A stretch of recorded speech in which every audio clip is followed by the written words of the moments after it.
Vineyard Community Television, known as MVTV. Also like to inform everyone that Sean Driscoll, the authority's communications director, is making an audio and video recording of today's meeting as well. If anyone else is making an audio recording of today's meeting, please identify yourself by pressing the raise your hand icon, or if you're joining by phone, pressing *9 on the keypad. And then when you're recognized, please state your name for our record. Thank you very much. Take it, Sean. Okay.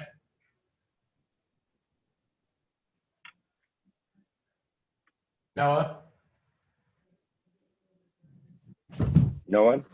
Noah, are you recording?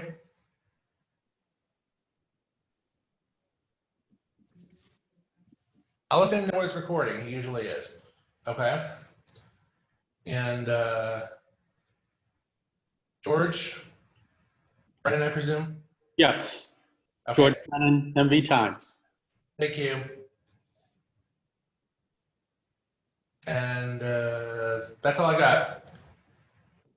Okay, that's all you got. Make a statement regarding the remote participation in response to Governor Baker's executive orders concerning necessity to conduct public meetings in line with social distancing guidelines during the current state of emergency involving the COVID-19 pandemic. All board members are participating remotely in today's meeting because their physical attendance would be unreasonably difficult. All board members are participating in the meeting via Zoom video conferencing. All members will be clearly audible to each other. As a result of members' remote participation, any and all votes taken shall be by roll call vote. And I'd say it's also been suggested by the state that we identify each of the members and participants identify their location for the purposes of this meeting. So perhaps we'll start with the members. I am in Martha's Vineyard. I'm in Hyannis. Kate Wilson, I'm in Falmouth, Woods Hole. Oh yeah, I forgot to say Bob Jones. Maura Tierney, I'm in New Bedford. Rob Randy on the beautiful island of Nantucket. And with me here in Falmouth is Mark Rosen, Bill Cloutier, Courtney Oliveira, and Mark Odmondson so far. And with me Okay. here in Nantucket is myself, Terrence Keneally, and Mark Thompson. Okay, just as a note, Mr. Davis, your audio was very garbled. I don't know if it was the transmission from your end. There was a delay in it. Can you hear me better now if I move it closer? That was better. Thank you very much. Okay, with that, we'll go right into today's meeting agenda. The first item that we have is to approve the. If I may, You may. if I may, Mr. Chairman, unfortunately, we need to begin today's board meeting on a somber note. Correct. On Friday, September 25th, we received word of the passing of Robert L. O'Brien, the former Barnstable representative to our board. Mr. O'Brien's tenure from January 1991 through November 2016, or 26 years on the board, made him the second longest serving member to date. Mr. O'Brien, upon graduation from Boston College, joined the United States Coast Guard and served for a 30-year career. Mr. O'Brien continued his public service by working for the town of Barnstable in numerous capacities. Regarding the Steamship Authority, the list of projects that were undertaken during his tenure is staggering and includes the motor vessel Martha's Vineyard, the motor vessel Island Home, the motor vessel INO, and the motor vessel Woods Hole, as well as the acquisition of the MV Sankaty and the MV Governor. He played a critical role in overseeing our capital projects in Hyannis, including the reconstruction of the Hyannis terminal and slip improvements. And it's safe to say, it's not an exaggeration to say that the Steamship Authority would not be the organization it is today if it wasn't for Bob's guidance and oversight. So I asked that the members join me in a moment of silence in Bob's memory.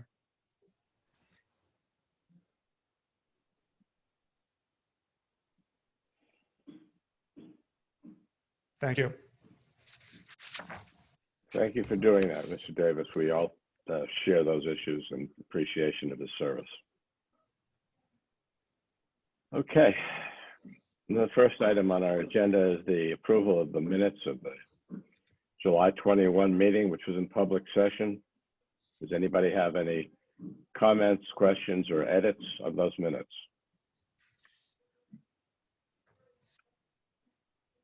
I have Dave, one yes. comment. Yes. Please. I realize that time is precious and it's really hard to get the minutes out more promptly, but these were the July minutes. And if there's anything we could do to move it along so that the minutes we're approving are closer to our meeting date, I would very, very much appreciate it. Yeah, I second that. Now that we're past the weekly minute phase of COVID, my goal is to get us up to date by the next meeting. I appreciate everything you're doing, Sean, I promise. No problem. It is my my goal as well. So Thank you. Mhm. On that, I make a motion to accept the minutes. I'll second it. Okay, motion's been made and seconded. Is there any further discussion?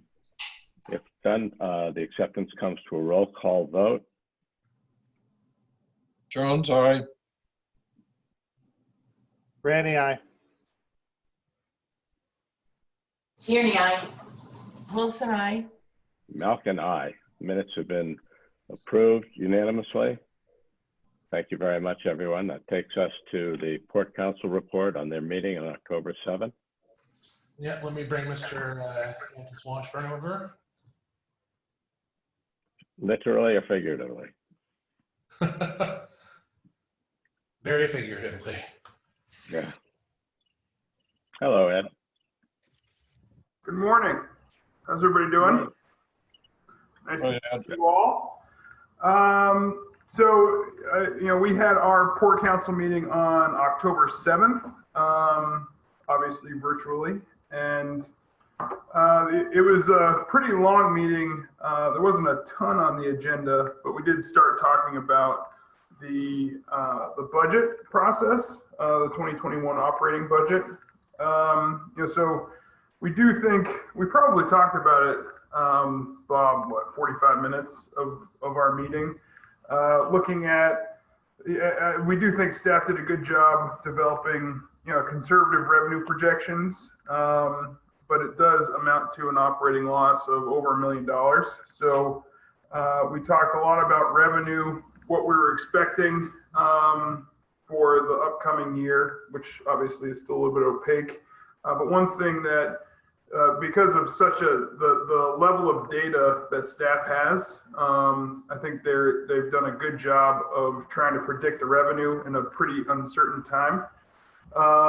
So we were appreciative of the data-driven approach on the revenue side. We also, whenever topics like this come up, you have to look at the expense side.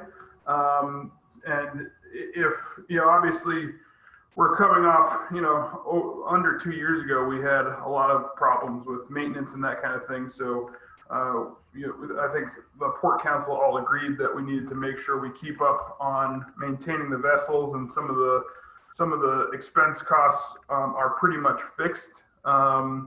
So one thing that we did talk about was articulating that to the public is going to be really important on both the revenue side and the expense side. So we also went over the potential rate adjustments and spoke at length about that.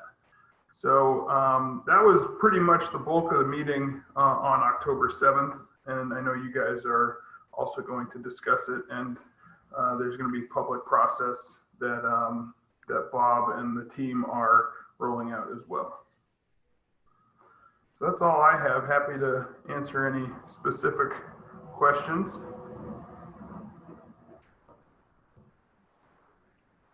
I'd have one question for you, Ed. Sure. As in listening in on the meeting, there was a good discussion, I thought, of expense costs versus the year that we're looking at? And are you and the council comfortable that the steps that have been taken are prudent and appropriate in terms of cost cutting without jeopardizing our level of service? I think, speaking for the rest of the Port Council, I think we would say yes. A lot of the costs that we have they're fixed. So without rolling back some of the service and impacting, in particular, some of the vehicle traffic, we don't think we can. I think staff did a good job explaining what would happen if we did reduce those expenses. It's directly related to reducing service, which right now we're not actually operating that far under capacity when it comes to vehicles. So I think staff did a good job articulating that and articulating the need to continue to maintain the vessels, in a preventative manner to make sure that we're not putting ourselves into a situation that we had, I guess it was 2018, where vessels were breaking down and so that's something that we have to continue to keep up if we're going to make sure that we don't face another spring of 2018. So I think, speaking for the Port Council, I think we're very satisfied with the discussion around the expense part of the ledger. If there was any sort of takeaway, it was that we need to be prepared to explain that. So in this very public and in some ways political process, we just need to make sure that the public knows that we are looking at the expense side just as much as we're looking at the revenue side, and why we don't think the expenses can come down in the way that we need it to, given the revenue projections for 2021. Thanks, Ed. Anything further? Any questions from any members of the board for Ed? Hearing none, thanks for your time and thanks for the effort you're putting into this. I appreciate it. Yeah, thanks everybody. Talk to you later. Bye, Maura. Very great background there, Ed. Thank you. Really impressive. So Yeah. the beauty of New Bedford, right? There's currently a $500 million yacht in that slip right now. But we prefer. Is it still there? Is the rising sun still there? It is. Yeah. Yeah. Oh, must like New Bedford, huh? Yeah. This one has better citrus. Thanks, everybody. Thanks, Ed. Thank you. Have a good one. Thank you. That's great. All right. General Manager's report, Mr. Davis. All right, starting with COVID-19, some of the measures that we continue to take. Since September 9th, the approved late summer operating schedule has been running, with the lone exception being that the MV INO is only operating 4 trips per day, with the 5th trip being operated on Fridays and Sundays only. Starting tomorrow, the approved fall operating schedule will be running. So on the Vineyard route, this entails the motor vessel Martha's Vineyard, the motor vessel Island Home, the motor vessel Katama, running up to a combined 21 round trips per day. Here on the Nantucket route, it entails the MV Nantucket and MV Woods Hole operating a combined 6 round trips per day, and the MV INO operating 4 daily round trips. This schedule is expected to operate through January 3rd, and based on bookings, I don't see that we'll be needing to modify that schedule at all.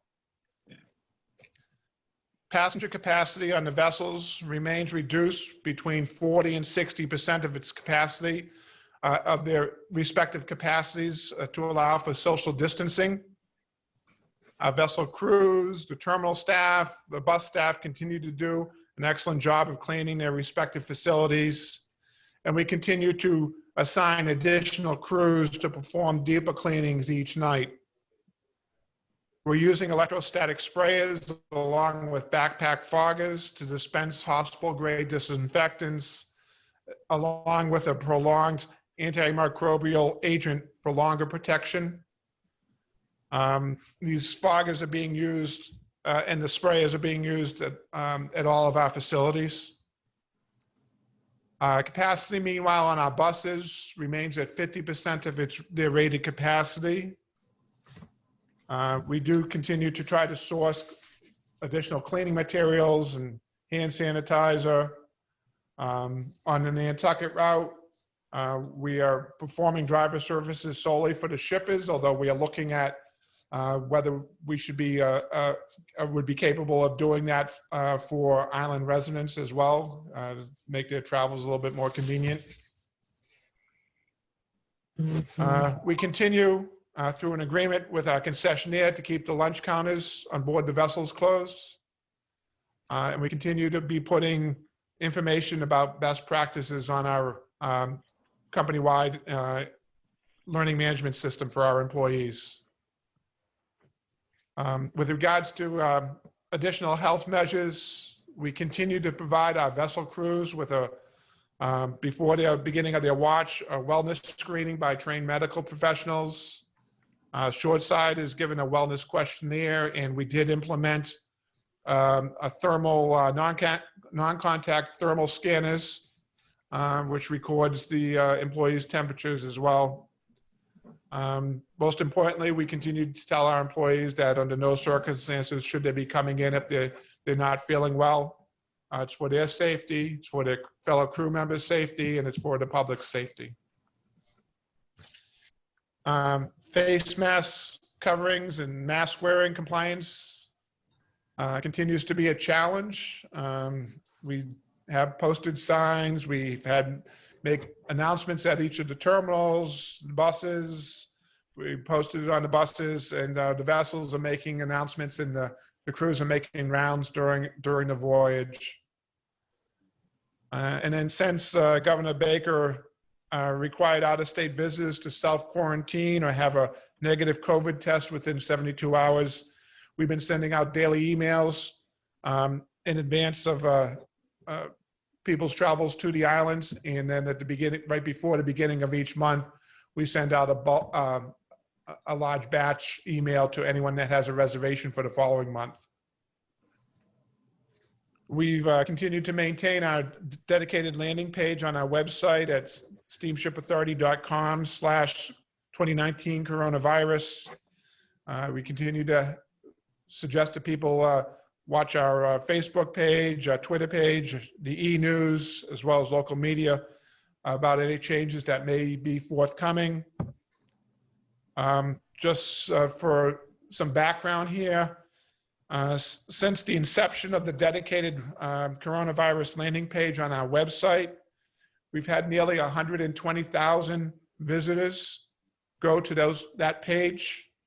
Approximately 6,100 have done so in the last 30 days, and about 1,100 have done so in the last 7 days. So it still remains a valuable source for people to be getting the latest information that regarding travel.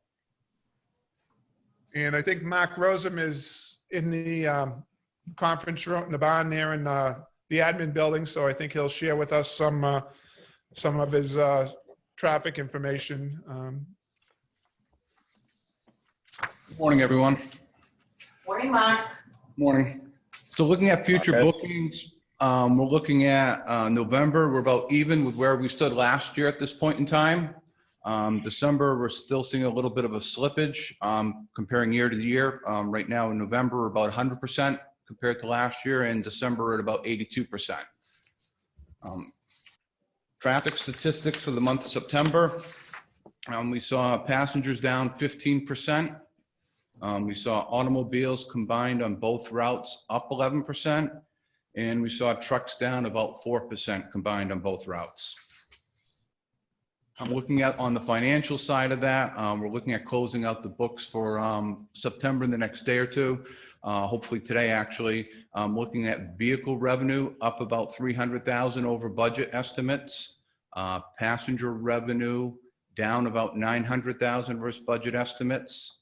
Parking revenue down about 150,000 versus budget estimates.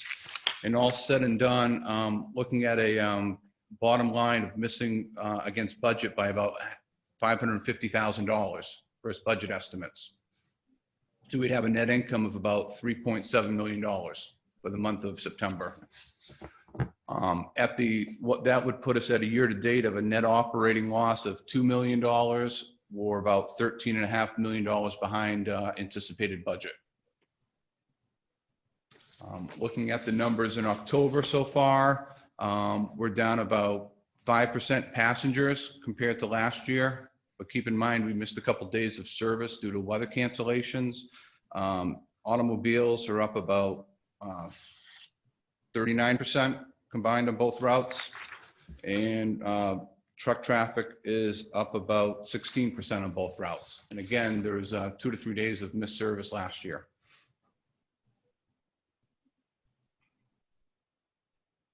Thank you, Mark. Any questions? Thank you. I have a question, Mark. Do you have any sense of why December seems to be about 80%, where the past, since August, we've been actually running pretty much close to in terms of vehicles and autos? So looking at the trends on the graphs that we see, the original bookings, then we see a drop down, and then probably about 6 weeks or so out, we see a rebound back where the numbers come up. So looking at the month of November, for example, on September 13th, we were at 93%, and now we're at 100%. So in the last month, we picked up that. I'm not sure why December is as far down compared to the previous month at this point in time. It's something we'll monitor. Thank you. So if I may, based on these numbers that Mark has been, looking at and reporting here, as we go forward and with the vehicle bookings that we have, in using projections as to what the passenger numbers may be, as been the case here each month, the projected operating deficit has been dropping. At this point, we're looking at perhaps 10 million to about 12.5 million operating deficit at the end of the year, which is obviously substantially lower than where we were looking back in April and May.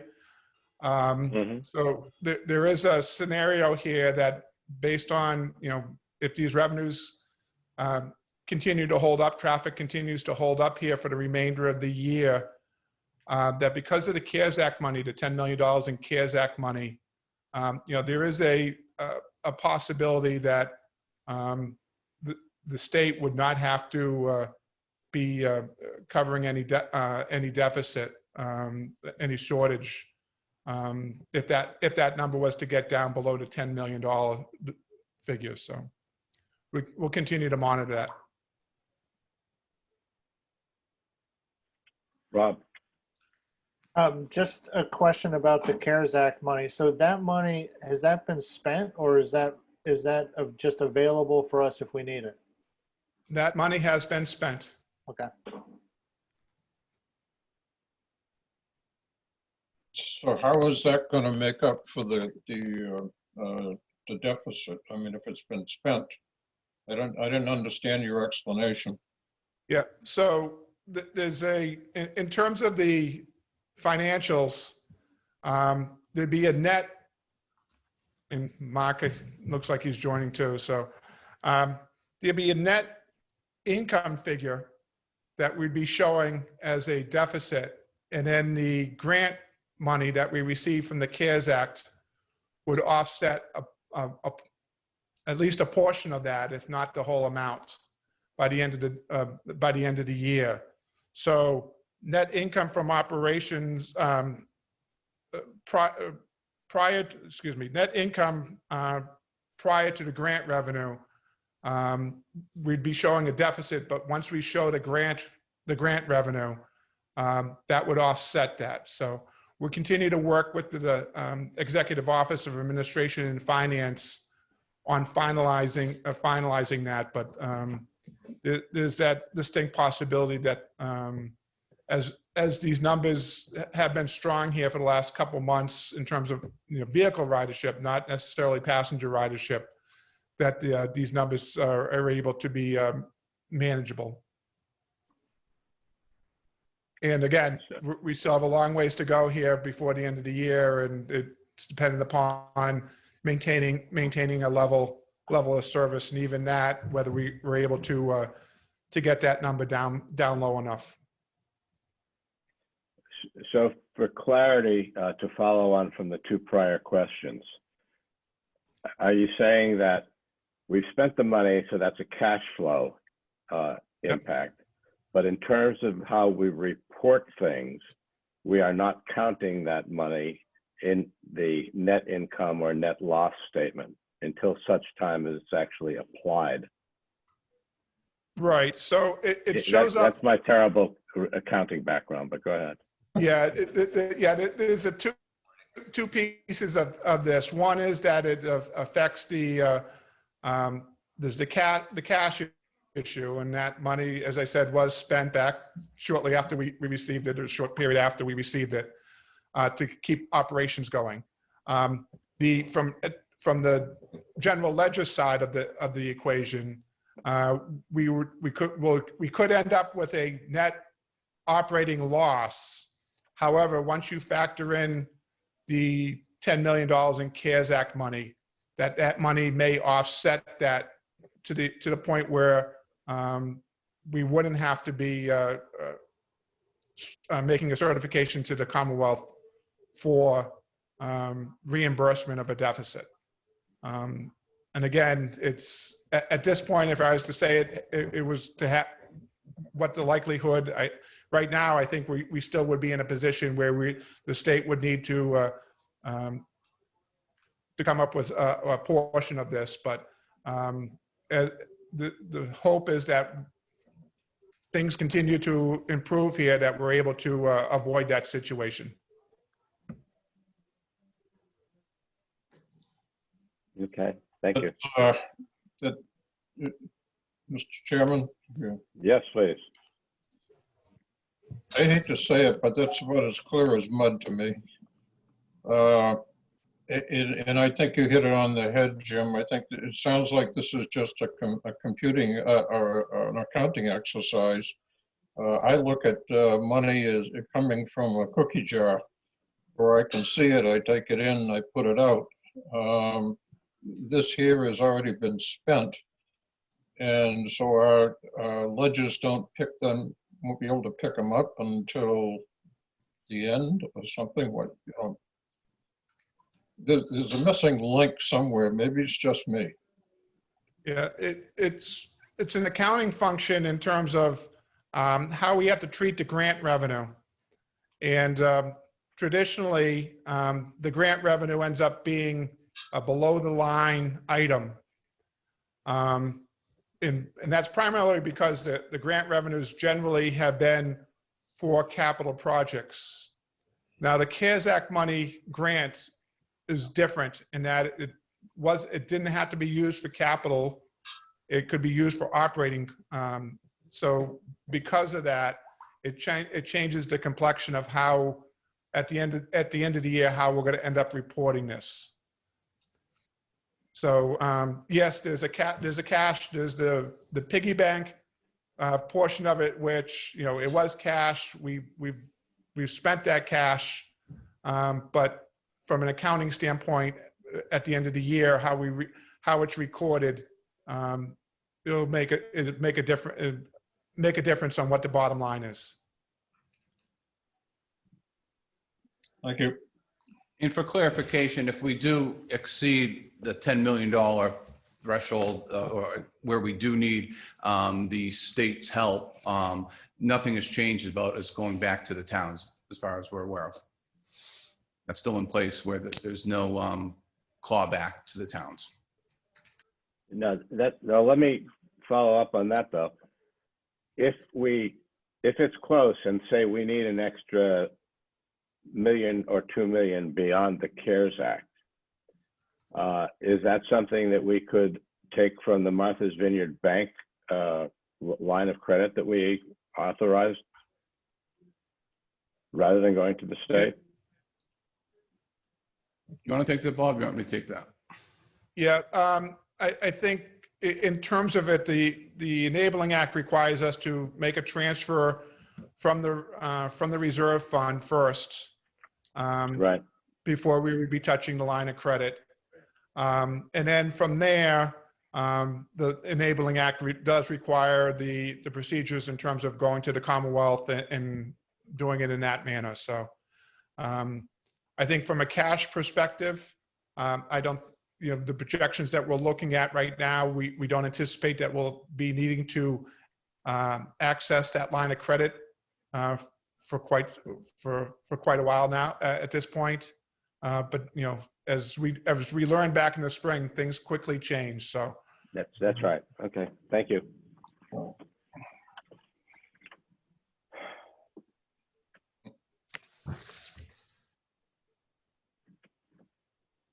if there's no more questions regarding COVID, I'll move on to the business summary. Rob has his hand up. Just a quick question back to the COVID stuff.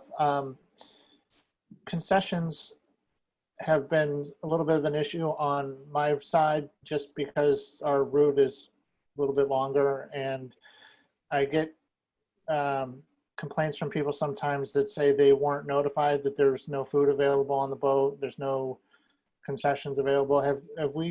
Are we telling people before they get on that they should be bringing whatever they need for the 2-hour plus voyage? Yeah, it is on the landing page that the concessions are closed. I don't have in front of me, I want to say that we were including something on the reservation confirmation page, but I don't have one in front of me, so I may be mistaken in that regard. I can check on that, Mr. Randy. I know at one point we had been alerting them. The other issue is we also, the very active eating requires people to take down their masks. So that's a little bit of a tricky situation as far as eating on the boats. I know obviously it's a different scenario for the Nantucket route because of the length, but we stopped short of telling people to bring their own food because we also don't necessarily want to encourage people to eat on the boats inside either. So it's a little bit of a balancing act there that we're trying to thread the needle on. Right, and that's great. I get that. That's great. But if we could just sort of encourage people to either eat before they get on the boat, have a vending machine or something available at the terminal so they can grab a water, whatever it is, just let them know that they're not going to be able to, buy something on the boat. Maybe it's not such an issue now that the season's winding down, but it has come up with me a few times. Yep, we can look at that. Thankfully, I was on the Woods Hole coming over, and that's one of the few larger vessels that actually has vending machines on it. So, yeah, right. And we're keeping that until January, so that's good. But I just, I still get people that are surprised, even though, we're in a pandemic and everyone understands that there are, the situations are a lot different. But I do get people that are surprised when they get on the boat that they can't get anything. So just putting that out there. Yeah.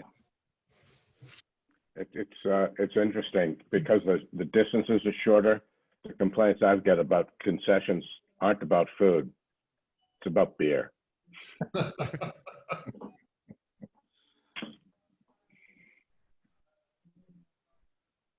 all right. Business summary for the month of August. The total number of passengers carried on both routes for August was down 24.5%, or just under 122,000 passengers versus a year ago. Automobiles carried for both routes was up 3.2%, or 2,166 automobiles. The number of trucks carried on both routes for August was down 3.6%, or 617 units. The overall number of cars parked on both routes was down 33.1% for the month. So year-to-date, first 8 months of the year, our passengers are down 36.8%, or 777,000 passengers versus a year ago. Autos are down 17.2%, or over 56,000 automobiles. Trucks are down 17.1%, or almost 23,000 units. And cars parked is down 47.2%, or over 59,000 cars parked. Sorry, Bob, could you tell me again, what was the passenger year-to-date? Passengers Percentage. year-to-date is down 36.8%. Thank you. Thank you. Thank you. The net operating income, and yes, we did have an income for the month of August, was $8,372,000, or some $758,000 lower than what we'd anticipated, however. Operating revenues and other income of $17,371,000 was $1,785,000 lower than budget. Our automobile revenue was up by $365,000, but our freight revenue was down $129,000, and passenger revenue was down $1,315,000, while our parking was down $456,000. Total operating expenses and other expenses were $8,999,000, or $1,027,000 lower than budget. Our wages were down by $497,000. Our maintenance expense was down $186,000. Most of that pertains to some timing issues with the Katama dry dock in particular, but it also Mark and his team were going back through some of the expenses for the Island Homes dry dock earlier this year. And the davit for the rescue boat was replaced, and that was charged to an operating expense, and that should have been a capital expense. So they made the adjustment during August to that. Our vessel fuel oil expense continues to remain down. It's down by $292,000 versus budget. The cost, including the hedge premiums, came in at $1.52 per gallon, and we had budgeted $2.19 per gallon. During August, the vessels made a combined 2,639 trips. This was a decrease of 23 trips versus the budget. On the Vineyard route, we had 0 trips canceled for mechanical, 10 for weather. On the Nantucket route, we had 0 trips canceled for mechanical and 8 for weather. So year to date, the net operating loss as of the end of August was $5,833,000, or some $13,007,000 higher than what we'd anticipated. Operating revenues and other income of $65,766,000 is down $19,266,000 versus budget. Operating expenses and fixed charges of $71,598,000 were $6,259,000 lower than what we'd anticipated. Year to date, the vessels have made 13,324 trips, and that's a decrease of 2,915 trips versus our budget. On the Vineyard route, we canceled 12 trips for mechanical for the year, 139 because of weather.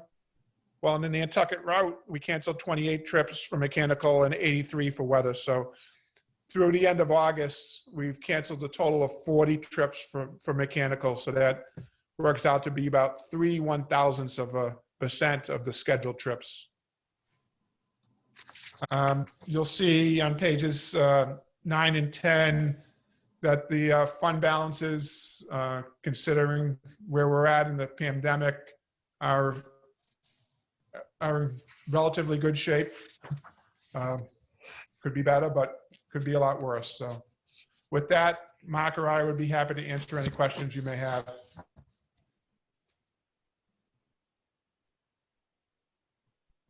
I have one question. Anybody else have any? Okay. Just, Bob, you happen to know the number of cancellations year to date in the prior 2 years, mechanical versus weather on the Vineyard route? Because it seems to me from what I've been learning this year is we've made some pretty significant improvements in terms of maintenance and preventative maintenance. I wonder what the data is. Yeah, I don't have that handy, but I think Mark was going for his laptops and he should be able to pull those numbers up fairly quickly. I'll have Thank you. it before the end of the Thank meeting. you. Thank you.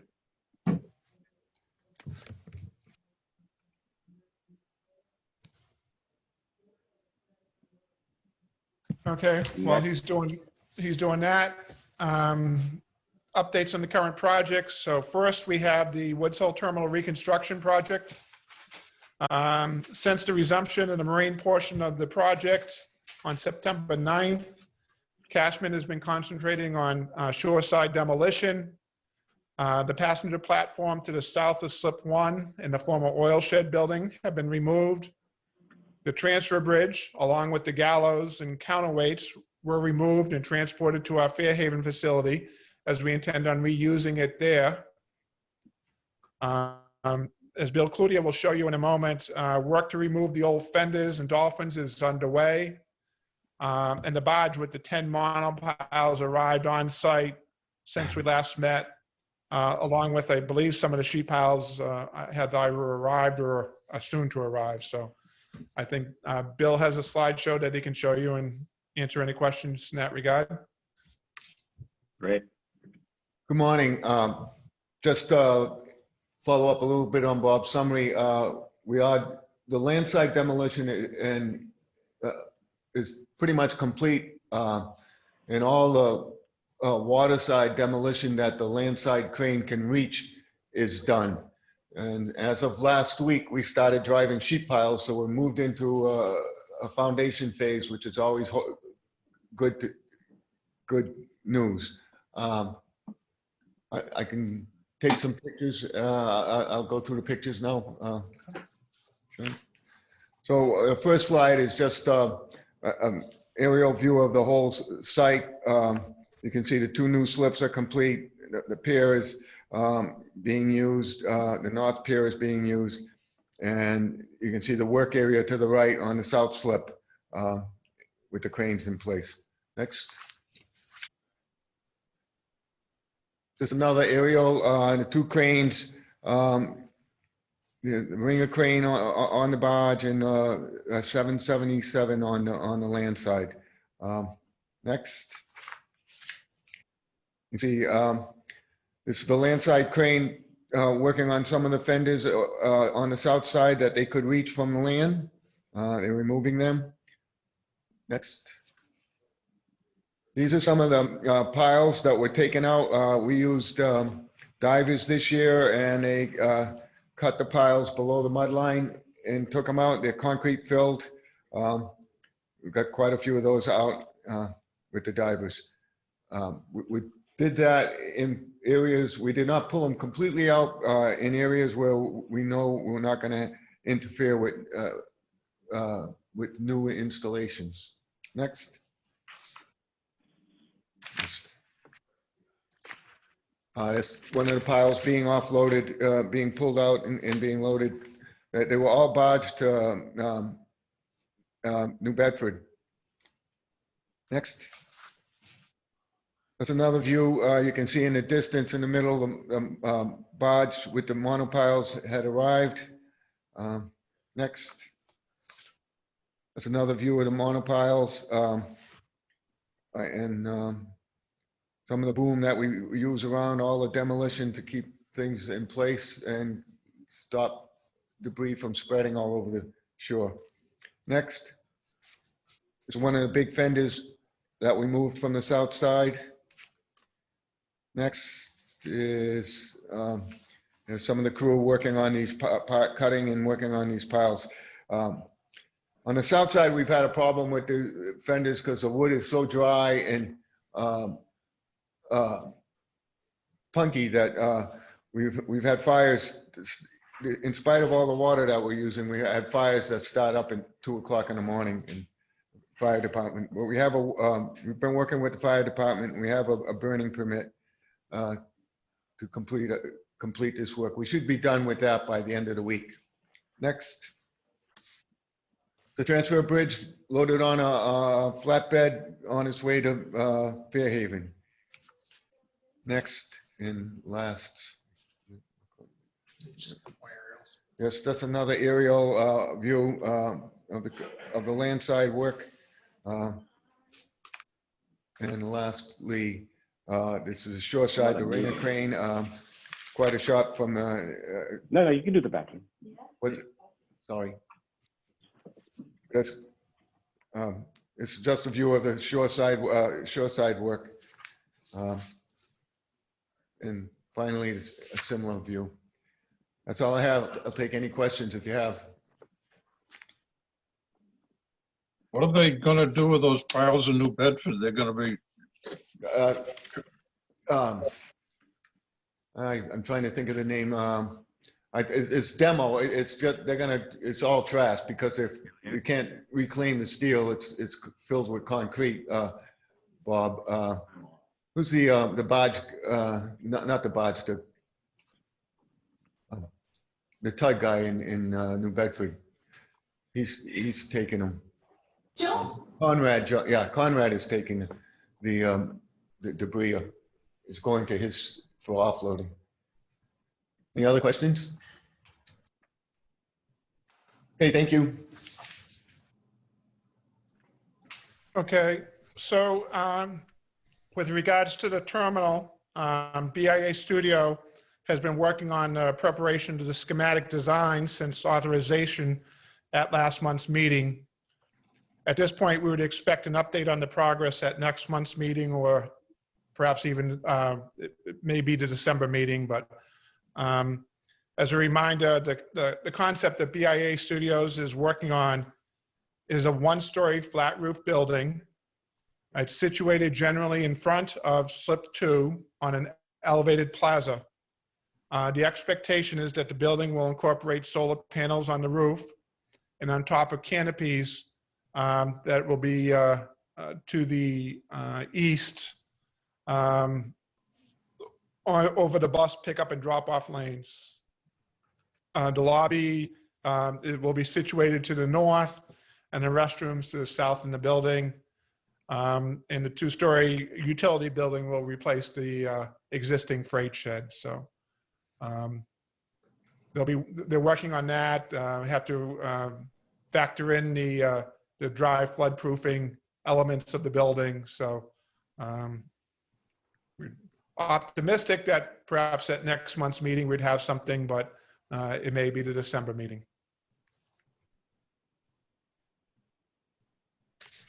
they have got, excuse me, Mr. Chairman, do they have any idea what the facade is gonna look like? Or, you know, is that still gonna be stone or what is it?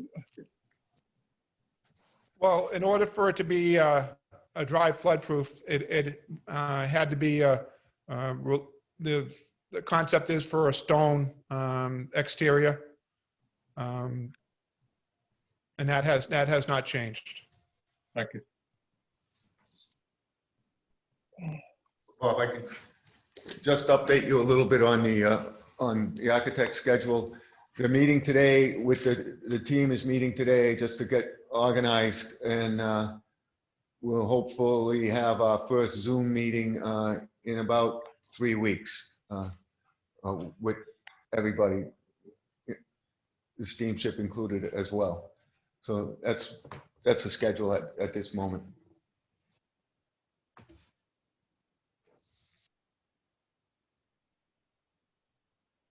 Okay. So the more we know about what it's going to look like in those details, as Bob Jones just brought up, that would be helpful. Yeah, we anticipate that during this process, there'll be, a couple presentations regarding it, both to the board, port council, and the public, so. Great, thank you.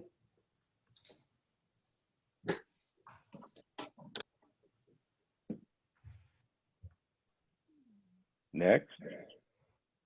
Okay, so next we have, want to give a update as to the repair progress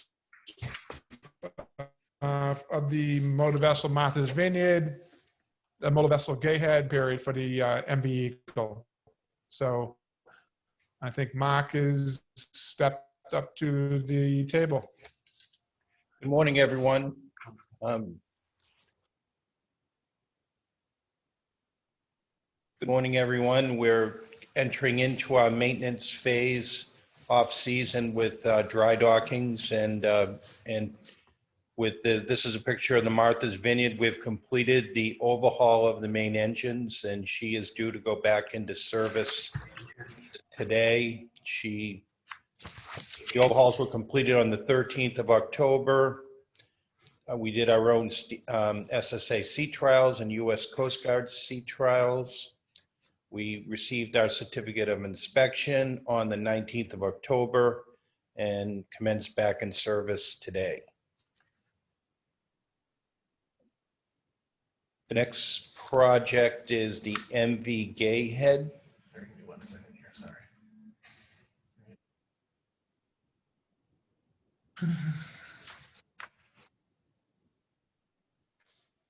So with the MV Gayhead in Fairhaven, we put in a new access cover to be able to get directly into the engine room spaces. And this is to allow easy access removal of critical equipment components such as generators and alternators to be able to overhaul them without cutting. It's a bolt-in cover. Next slide.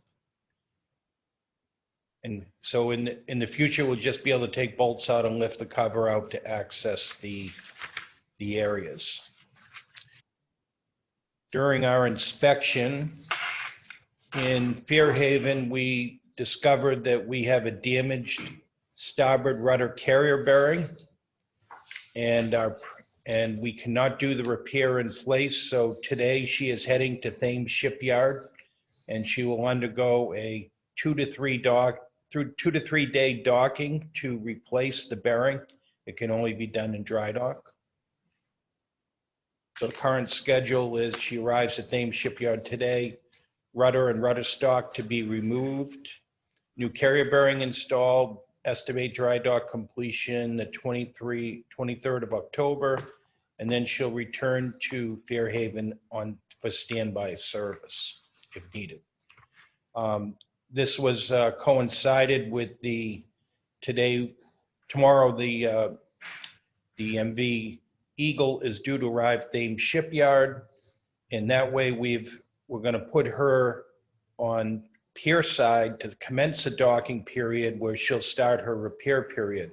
And once the Gayhead is out, we'll put the Eagle into dry dock, excuse me. So the highlights of the Eagle dry dock include, we're going to put in a new fire detection system, new diesel oil purification system, overhaul of generator and alternators, an overhaul of the bow and stern freight doors.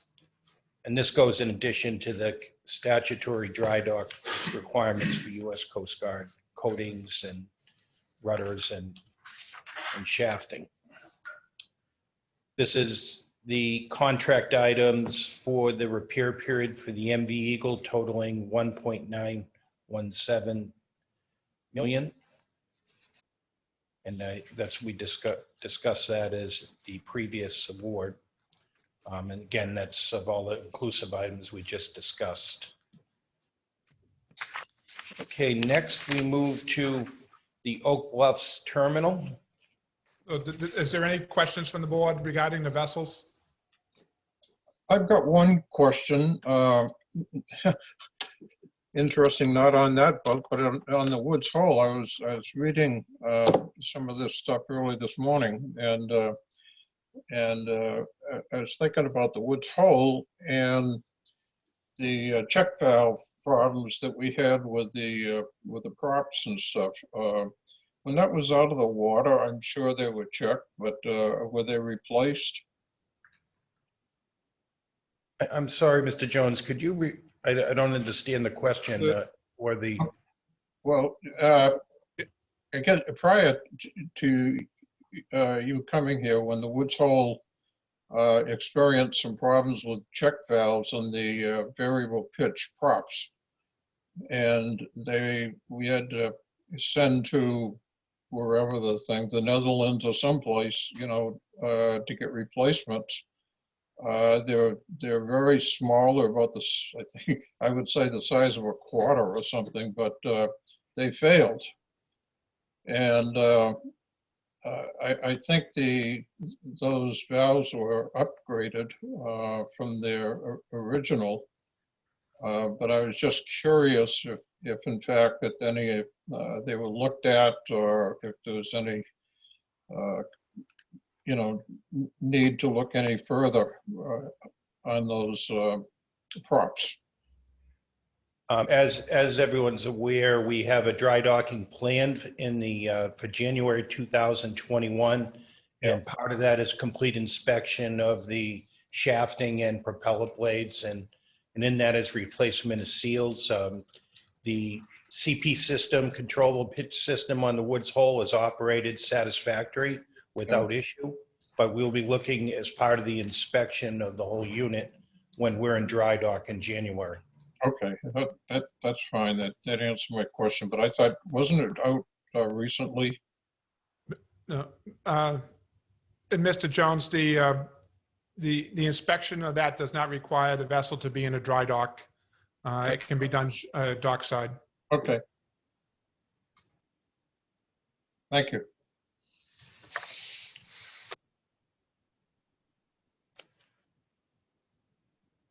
Okay, next is the Oak Bluffs Terminal.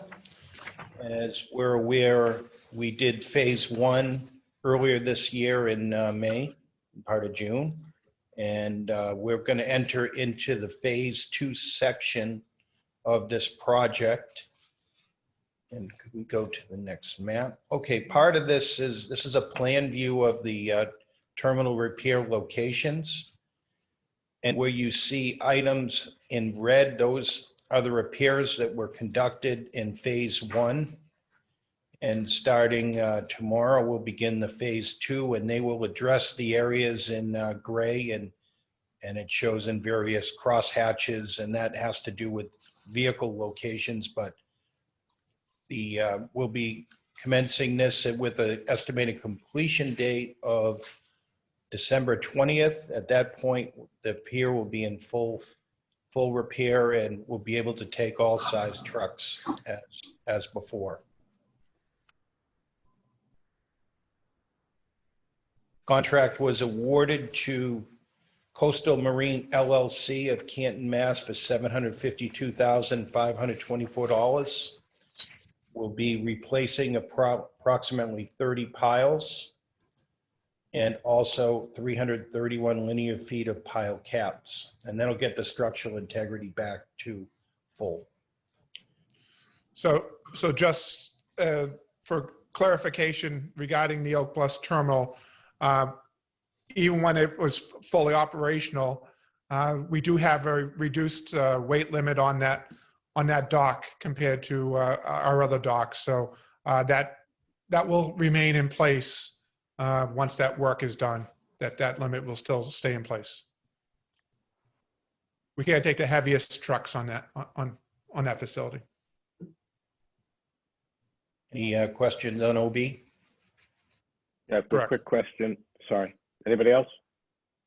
Quick question. What is the limit when this is completed on OB in terms of trucks weight? It's going to be for an HS 25 truck. So it's the normal rating of a truck. We don't have heavy trucks. Is it 55 or 75,000 pounds?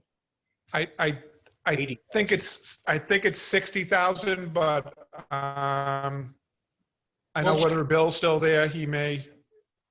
No, Right. Bill, we'll get back to you, Mr. Malkin. No, that'd be great. I mean, my bigger concern is making sure that the trucking companies actually know when they book in terms of what they're supposed to be doing, and that we work with them on that. Yeah, Mark is pointing at me, but it's resuming a past practice. So the trucking companies all know what can go in and out of there. The length and weight limitations are included in their packet. Yeah. Thank you. Got it. Okay, moving on to the Nantucket Terminal Emergency Dredge Phase 1.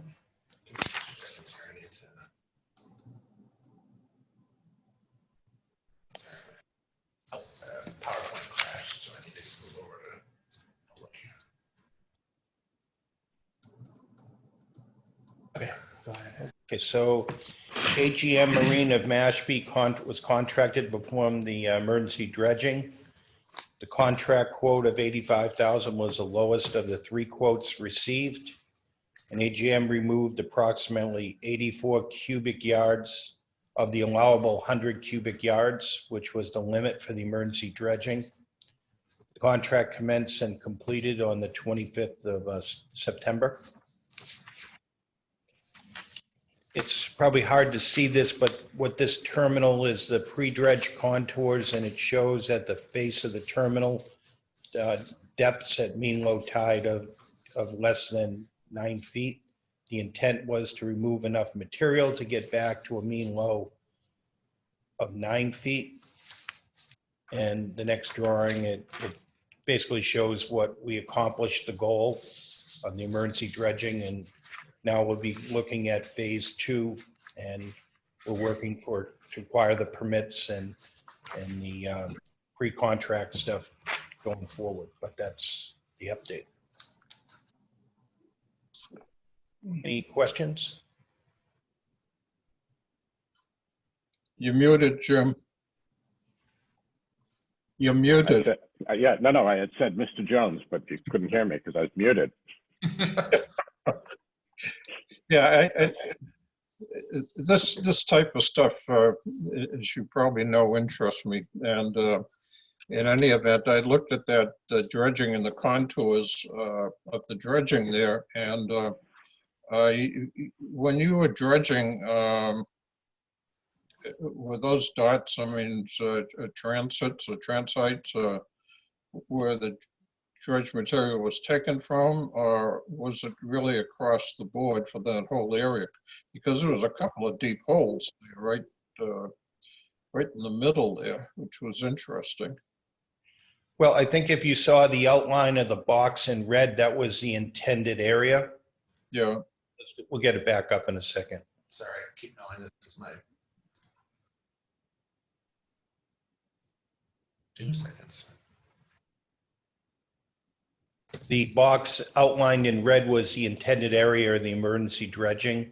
The areas outside of that were satisfactory to our operations, and also any barges coming in. So what I didn't have up there is, and it's would be hard to demonstrate, is the hydrographic pre and post survey, and we accomplished the goal of getting where we needed to be, and that's a minimum 9 feet at mean low. Yeah, those contours on either side, you know, they're very close together, you know, with that, so what do you get, 14, 16, 17, 18? I mean, that's a pretty, you know, deep hole there.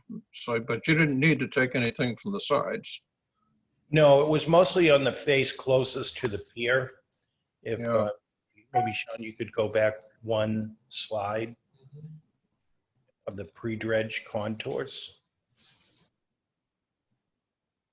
That's the pre-dredge. Yes. It's the best picture I've seen so far. I can't read the other one. Thank you. I won't take any more of your time. But, Okay. Thank you very much, everybody. Kate, you had a question? Yeah, who are the other customers and users of that area? So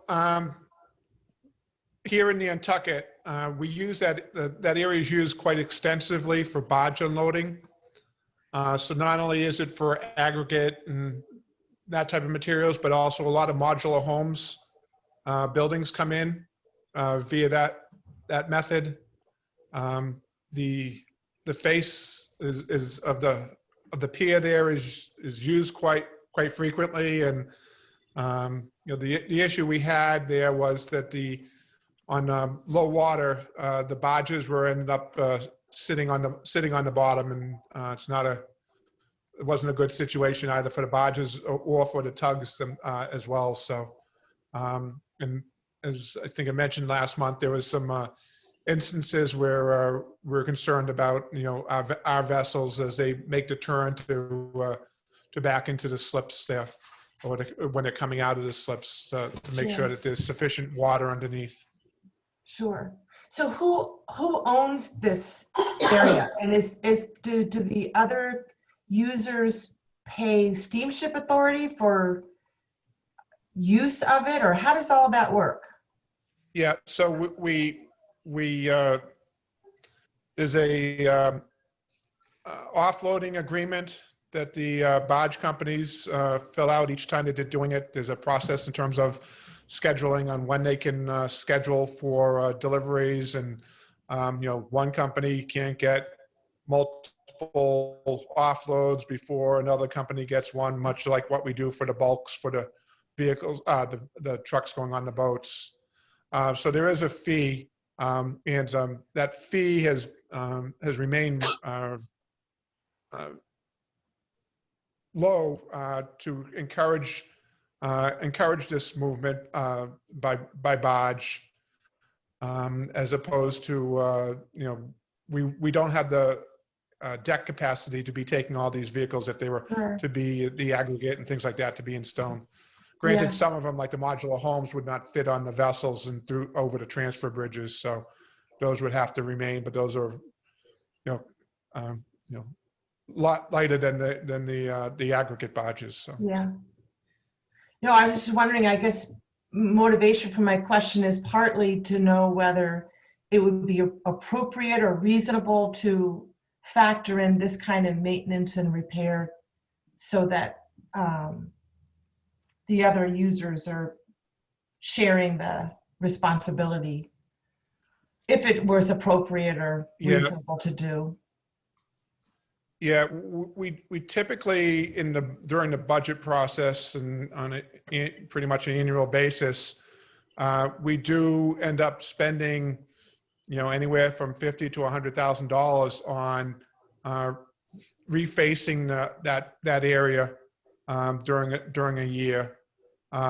This dredging, we haven't had to do a dredging in quite some time here. But I think, as Mark had pointed out, this is phase one. So phase two is a bigger dredge project, and I think we're anticipating that we'll be able to latter half of next year be in the position where we've gotten all the permits to be able to go ahead with that, because there's the areas outside the emergency permit that we got. You couldn't go.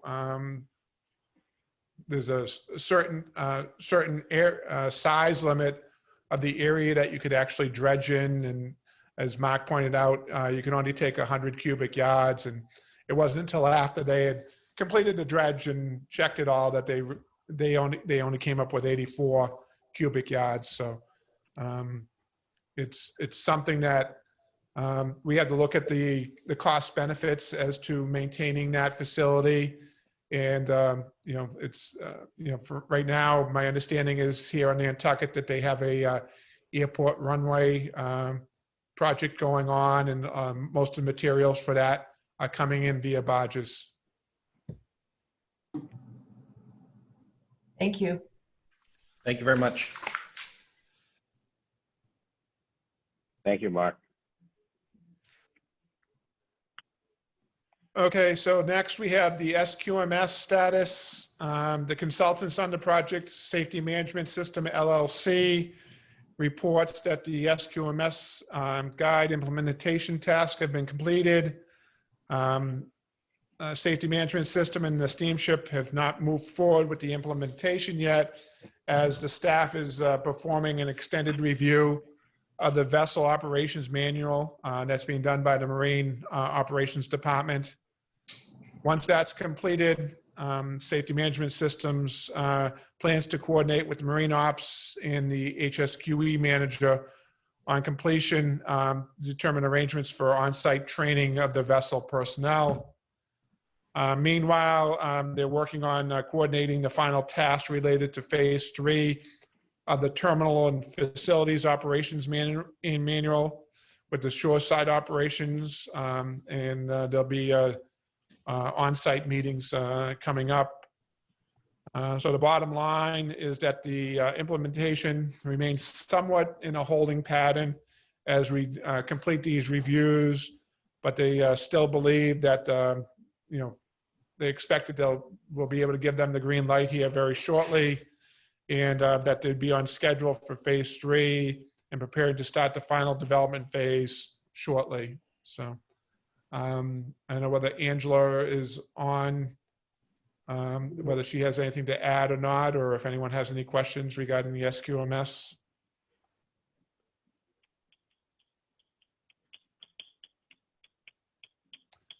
Not hearing any. I'm bringing Angela over just real quick to see if she has anything to add. Yeah, yes, I'm here. Good morning, everyone. Hi, Angela. Hi. Morning. Surprise. You're on now. Yes, no, I think Bob summed it up best, and I can open up to any questions if any of the board members have any. I guess the only thing I'd say is that I'm delighted that the system and the training is proceeding. The question with this kind of thing always is the efficacy is in going back and making sure that people are doing the new stuff they've been taught. So I look forward to staying on top of that. That's an editorial comment. Well, I think the big thing with the SQMS is going to be the ongoing, follow up, the review, making sure that people are following the procedures. Right. We'll be subject to audits on the program to make sure that everyone is doing what we should do in order to maintain the status on that. Great. Thank you. Okay. So next we have a request from C-Streak LLC for a license amendment, and I'll ask Terrence Keneally to step up and.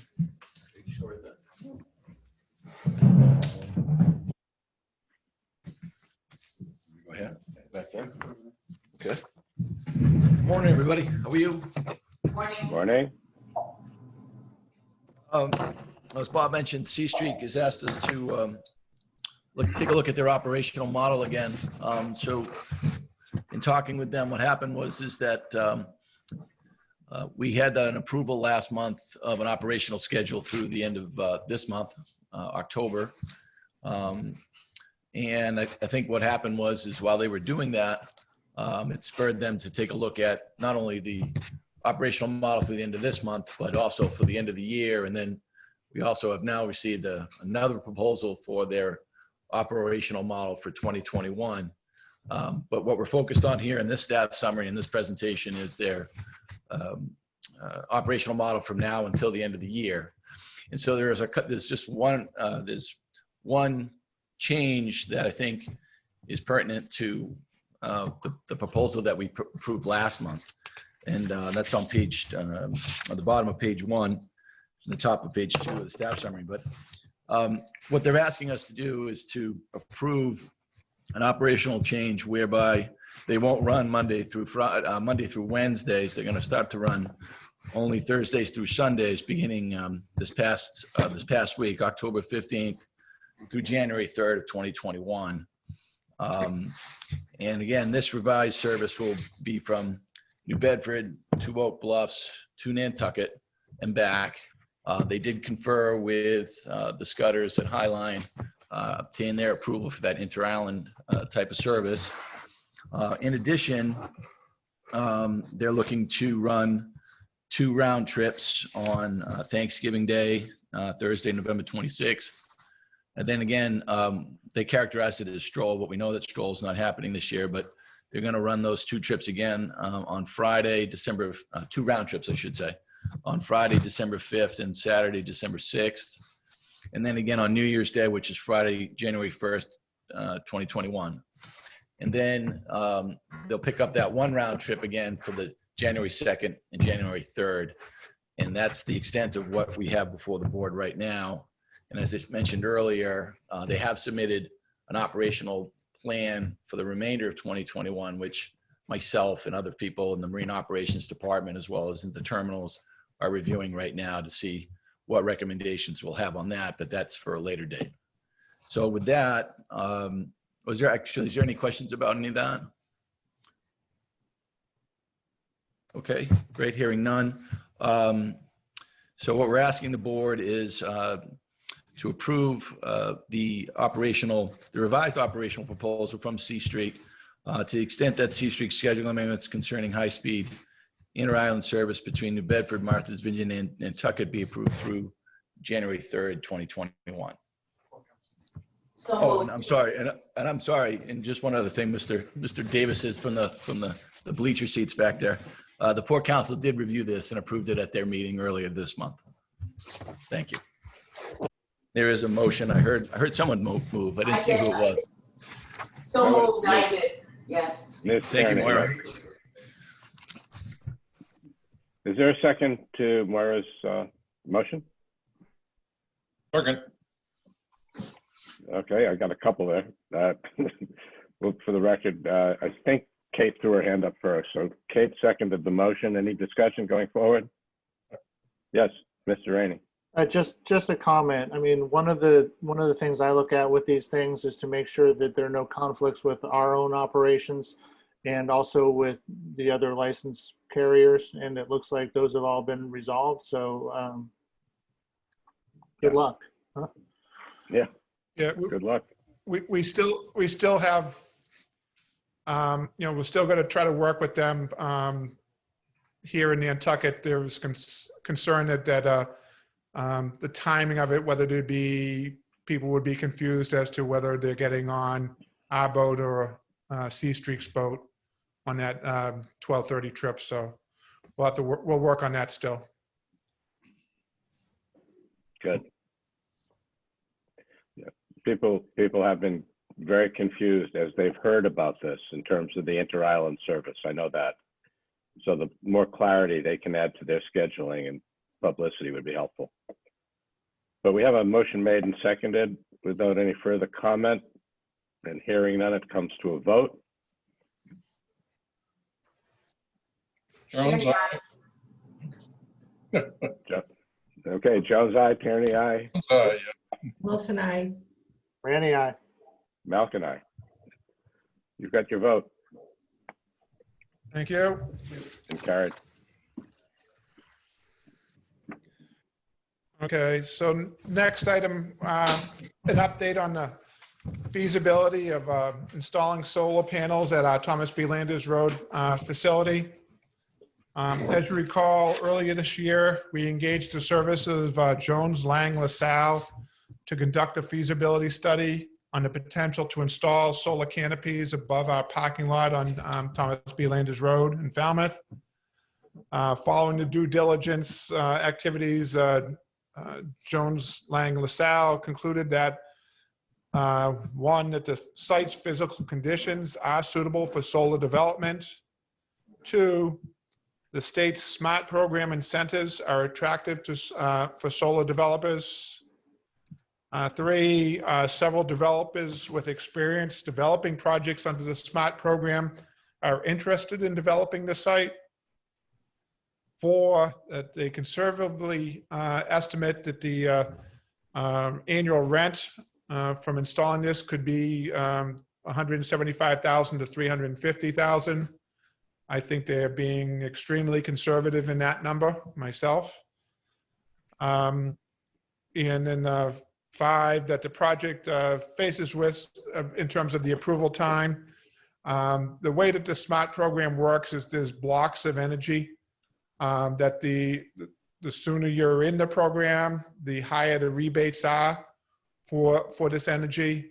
And the sooner we can move on with this project, the sooner we'll be getting into, we could get our block assigned at a higher rate of a rebate for whoever would be, that would be the ultimate provider of that.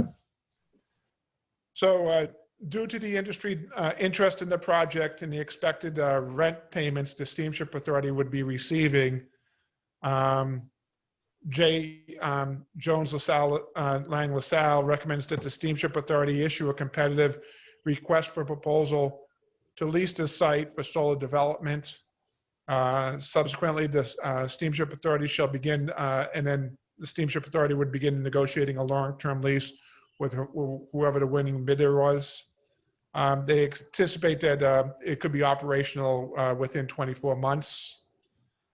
So I've asked JLL to provide a quote to develop the RFP and to assist in the proposal evaluations and any contract negotiations, should there be any. So just kind of an update there. They estimate that that project, that site, could generate over 9 megawatts of energy.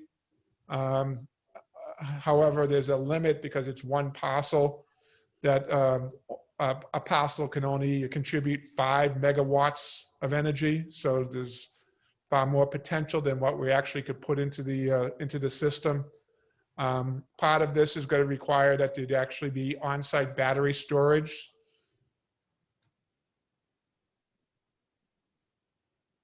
And we'll be looking at whether there's an opportunity, because of our maintenance facility adjacent to this property, whether we could then utilize some of that additional energy for our own uses there. So at this point, I haven't received back their proposal to assist us in the development of the RFP. We just got this back from them at the last week. So hopefully we'll get that. And based on their the fees that they did to do this due diligence, the feasibility portion of it, I wouldn't expect it to be over $100,000. So but I want to let the board know that if this is an area that they want us to continue to pursue, that we're prepared to do so.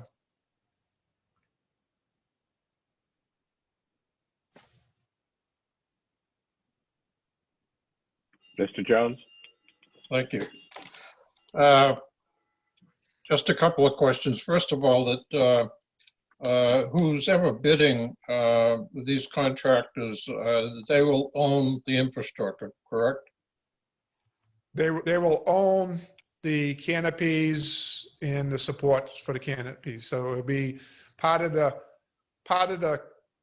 contract, the lease contract for it would be a provision that upon at the end of the 20-year, typically you do these in 20-year leases, would be that they'd be responsible for the removal of those, and there'd be some sort of bond or assurances that are in place to make sure that that happens. What about the solar panels themselves? Who owns those? Again, it would be whoever the successful bidder would be. So they'd be responsible for the installation and the removal and the maintenance, that all we've got to do is provide the space and we get a check. Is that right? That's pretty much it. One of the things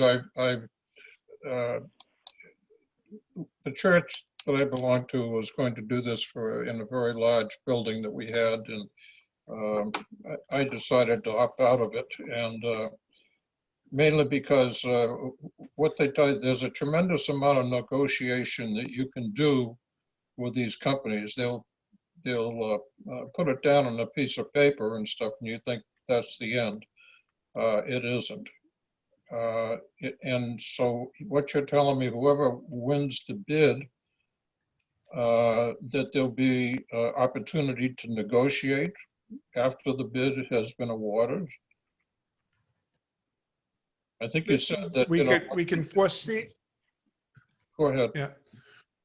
We can foresee that there may be some issues that would be raised. Again, we feel that doing it through an RFP process is the most open and transparent process that we can go through. So the hope would be that, going through that we would have structured an RFP and a lease contract that wouldn't have much area in terms of negotiation, but we do need to leave open that possibility should there be something that ends up being based on the timing and the type of equipment that we'd have to make allowances for. Yeah, just remember when you're negotiating with these guys, first of all, as developers, I think there's still a 30% tax credit for doing the project right off the top, which would go to them. As a nonprofit, you couldn't do that. That's one of the things the church had. So you'd have to have somebody else that could take advantage of the tax credits that they get. But they also negotiate, for the sale of the power too. So it's a pretty fluid system, and so you've got to be on your toes to, for negotiating with these people. And you got to leave them something on the table, but the more we can get on our table, the better it's going to be. So, and it seems like, 175,000 is pretty light for the area that we have. However, that's talking without even opening a book. So anyways, it's in one sense, it's absolutely found money, and it helps the ecology, and there's just a lot of pluses for it.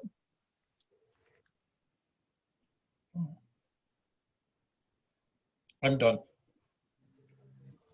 Thank you. I think the takeaway, Terrence, is negotiate. That's it.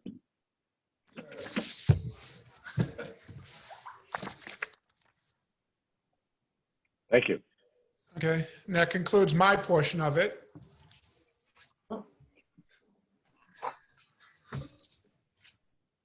Mark. Well, we're done. Morning, again. Again.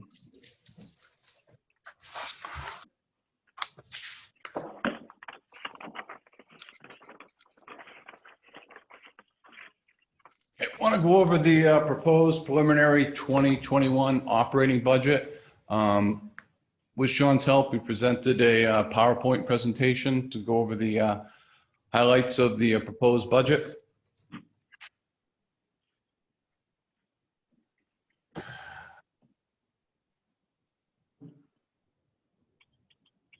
You can go to the next one.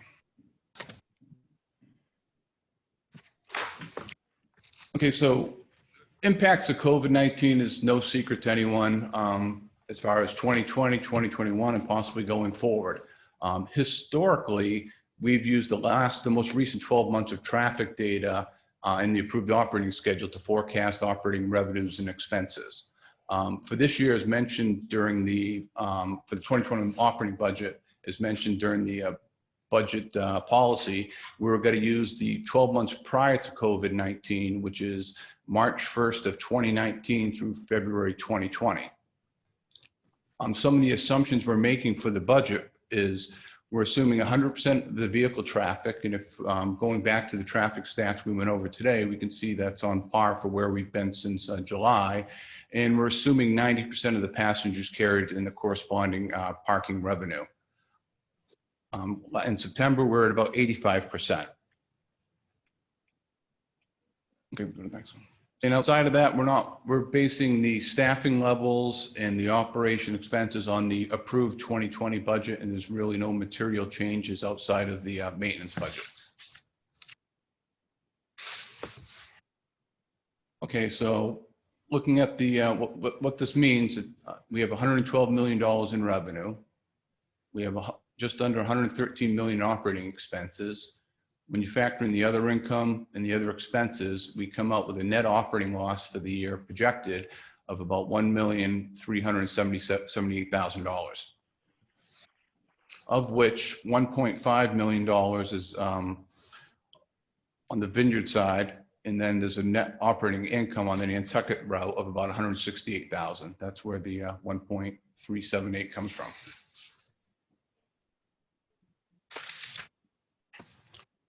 These are some of the main categories on the operating budget for next year. We're looking at an increase in depreciation of about $1.1 million. This is primarily associated with the construction of the Woods Hole project. As those slips come online, the capital projects, we start depreciating them. We're looking at general expense increasing by about $660,000. The main factors there are looking at health and welfare and pension, which constitutes about 2/3 of that. Looking at the operation of vessels, we're expecting a decrease in cost there of about $650,000. The main driver on that is fuel costs. We're expecting our operating budget to be down about $1.3 million for fuel costs, based on our hedging and what our expected costs for next year are. We're forecasting price per gallon in the range of $1.75 to $1.88, compared to last year's budget of $2.19 to $2.33 per gallon. And I'm going to go on to the next slide to talk about the maintenance expenses. The main driver on the maintenance expenses are the dry docks. And for next year, we're expecting about $4.8 million for dry dock expenses through the 5 boats that you see on the screen. One of the things that we have a reduction in the maintenance expenses this year is associated with the engine parts. Last year, we budgeted about $2 million for engine parts. This year, we have about $1 million. And that difference is associated with the overhaul of the IANO engines from last year of about $1 million, which we're not doing this year. It's not needed. We're doing Dolphin dock repairs. We're up about $1 million. We have money allocated for the Oak Bluffs budget. Another large ticket item on this category is the repairs and replacement of the transfer bridge in the north slip of the Nantucket terminal. That's about $1 million on the budget.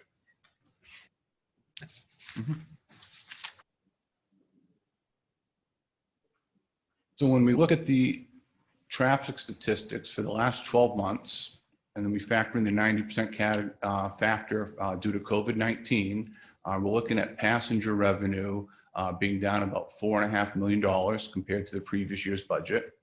We're looking at parking revenue down about $1.5 million. We're looking at freight revenue down about $338,000, and looking at automobiles roughly flat, down $100,000.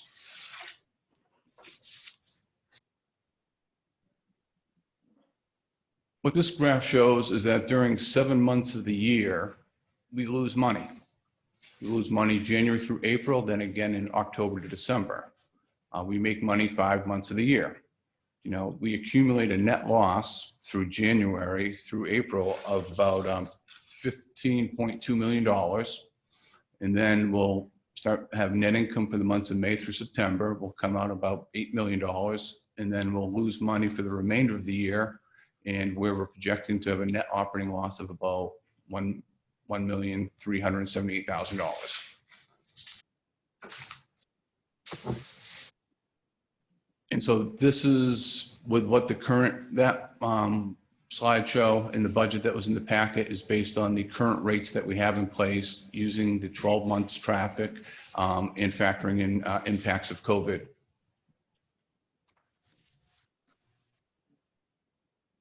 Take questions before we go. Yeah, and I'll take questions on the proposed budget. Any questions from the board? Bob, you want to start? Your hand was up first. Yeah. Can we, realistically go into a budget with a deficit? That's where the next, No. no, the answer is no, and that's where the next presentation about the proposed rate adjustments will come into play. I'll wait. Thank you, Kate. Can you give us, can you give us a little background on how you reached the assumptions of the 90% and the 100% for the, you know, your beginning assumptions? Well, 90%? Sure. So looking at the vehicles, if you look through July through now, on average, we're roughly right around the 100% of the vehicles that we carried last year. Mhm. And so in October, we're up a little bit. In certain categories, like the trucks were down 3%, but the cars were up, I think, 9% off the top of my head. But on average, the deck space is roughly going to be, we're anticipating it to be what it was last year. The passenger statistics, if you look at the growth we've seen, we were down back in May about, we're off 85%. September, we're at 85%. We're assuming that continued growth, but for next, the majority of our passengers are carried in the summer. And by then we're expecting to have that, to get back to that level for next summer. And if we don't, then we can absorb once we get, I can talk more about it once we get into the rate adjustments on some of the assumptions on the 90% if it doesn't come through. All right. My concern is that some of the underlying, the assumptions under the assumptions may have shifted. And for instance, if we go into another prolonged difficulty with either people ill and we're not able to run boats, or, I mean, there are a variety of variables here that could be activated.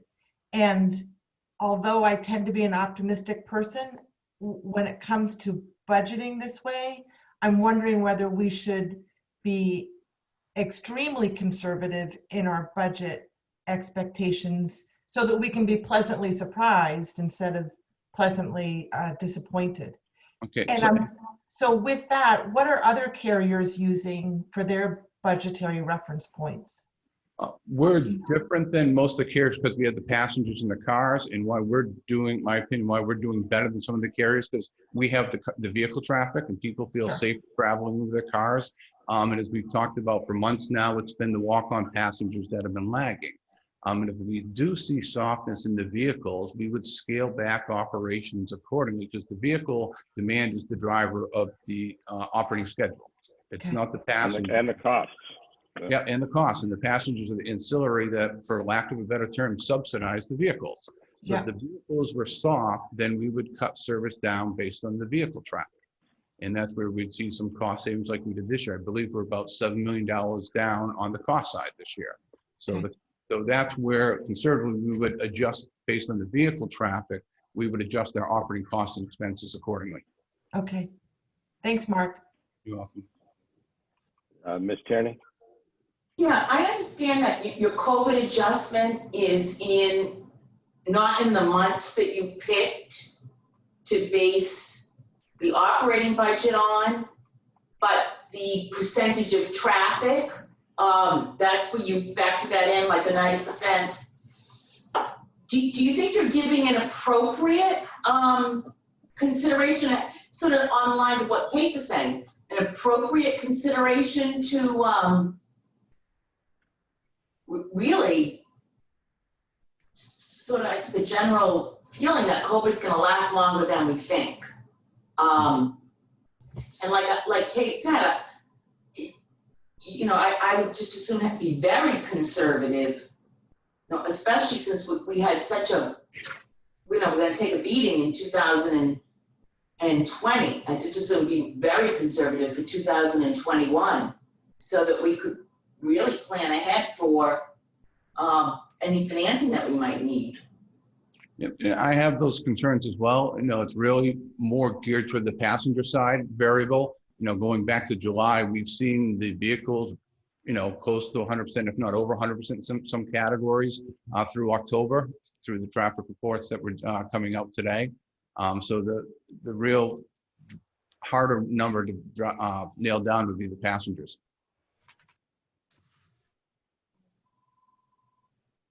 Bob, you wanted to say something? Yeah, if I may. We, as Mark mentioned, we also share those same concerns about, you know, what sort of activity we'll be seeing next year. Yes, I think we all agree that The impacts of COVID will probably take years here to sort out.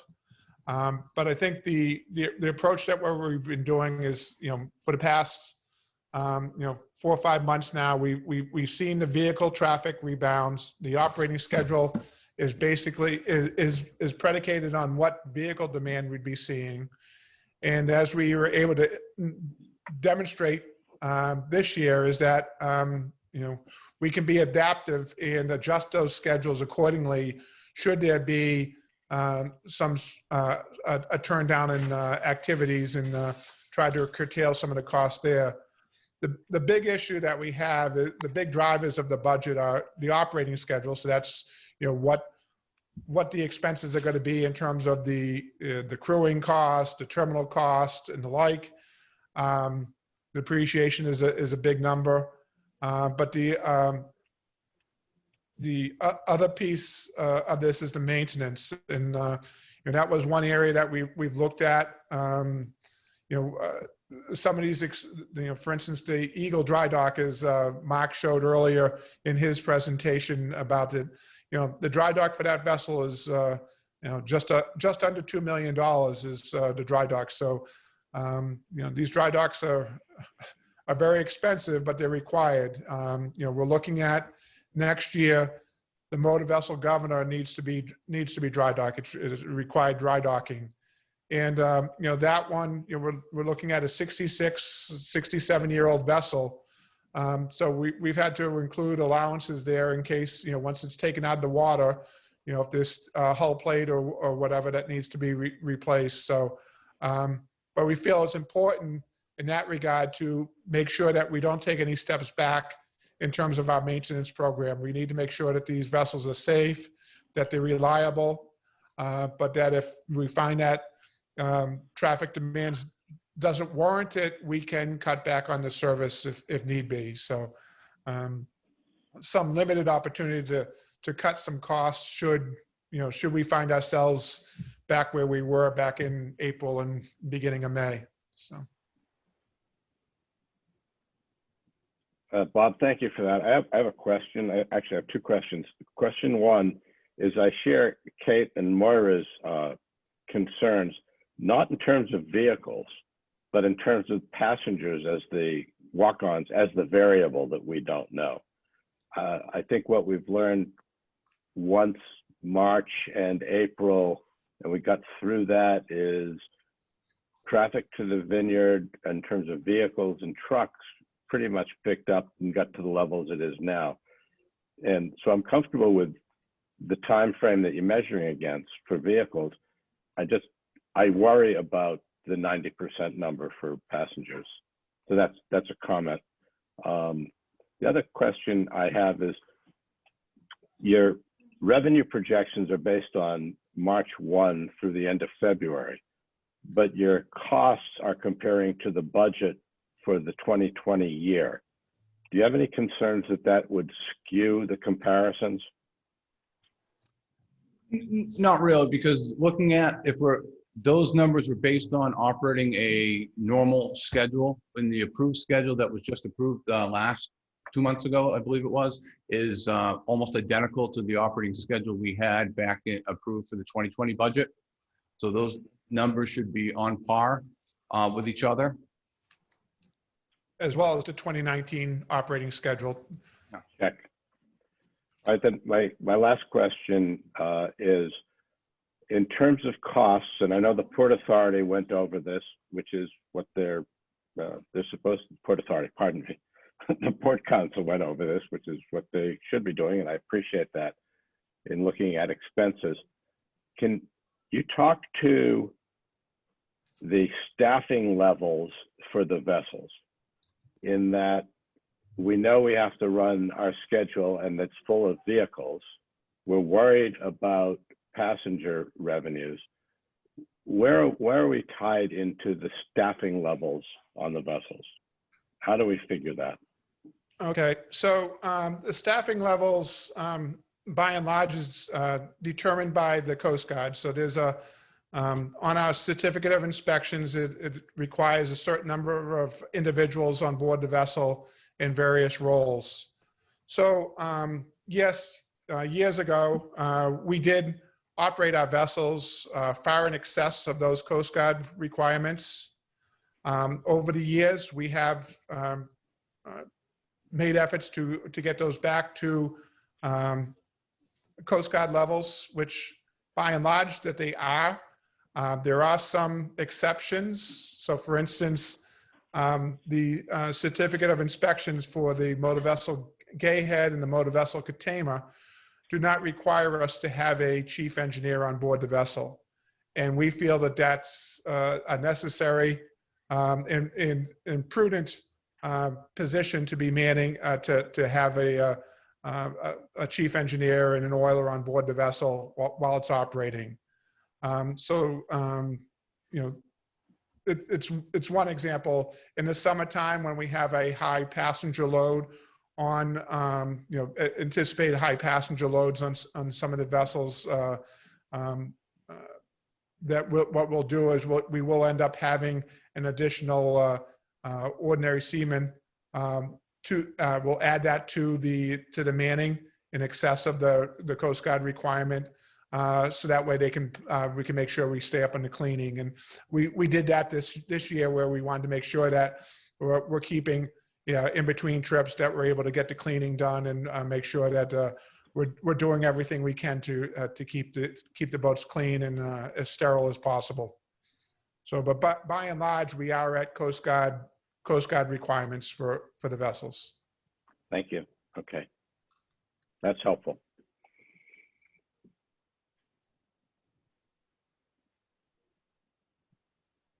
All right. Next. All right, so So now- if, Go ahead, Bob, sorry.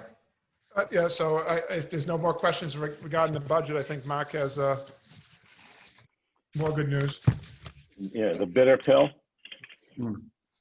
Before you start, Mark, can I have 10 seconds for a battery change? Sure. Okay, let's take a short break for Mr. Beatty.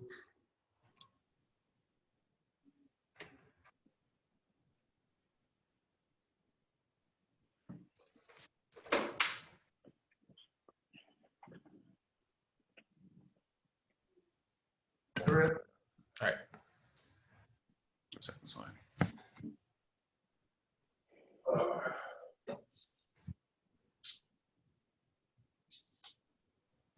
Okay, so looking at back in April of this year, our passenger ridership was down 82%. Our automobiles were down 77%. Trucks were down 58% compared to the prior year. Since then, we've seen the numbers improve. Now in September, we're seeing passengers down only 15%. Automobiles were up 11% for the month of September, and trucks were down approximately just under 4% for the month. During the period between April and September, with the board's approval, Bob and his team have been able to scale our operations and save costs accordingly based on the vehicle demand. As mentioned earlier, it's really the vehicles that's driving the operating schedule and expenses, not the passengers. The passengers supplement and augment the revenue that's realized through the vehicles.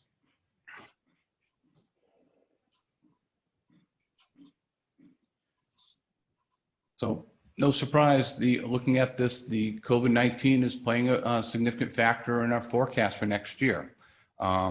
We're looking at the impacts of COVID-19, using the 12 months from March through February and taking 90% of that for the passengers in parking. You're looking at about a decrease of about $5.9 million in revenue. Additionally, we're looking at dry dock expenses that we pass out, that we look 18 months in advance, and there's variables involved in what's the work needed between the budget time and when the actual bid goes out.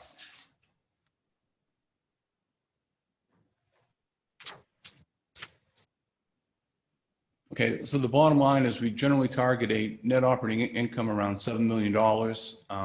Right now, we're projecting a net operating loss prior to any rate adjustments of about 1.4 million, which means that we need to have an additional rate adjustments of about 8.7 million. of which 5.4 would come from the Vineyard route and 3.3 would come from the Nantucket route.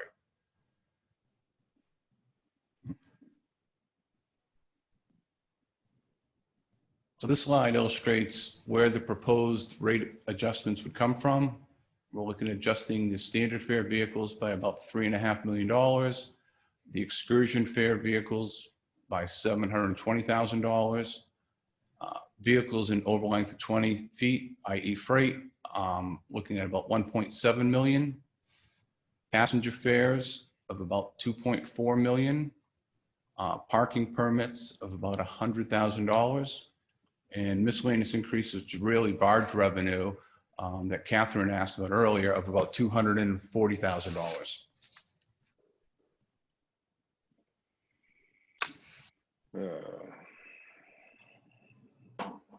So on the Vineyard route, looking at the rate adjustments between $4 to $6 one way, and looking at $15 peak pricing Friday through Sunday. The vehicles across, let me take a step back. We're looking at approximately increasing the vehicles by about 7% across the board, with the exception of the peak pricing Friday, Saturday, Sunday during the summer.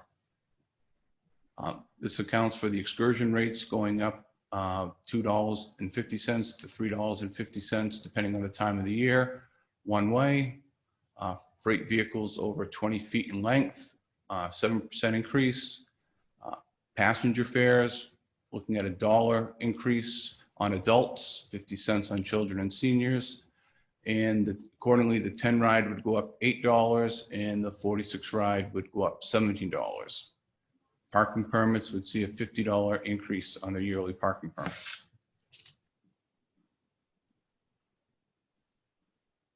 Similar to the Nantucket route, looking at vehicles seeing an adjustment of about 7%, which equates to $11 to $16 one way.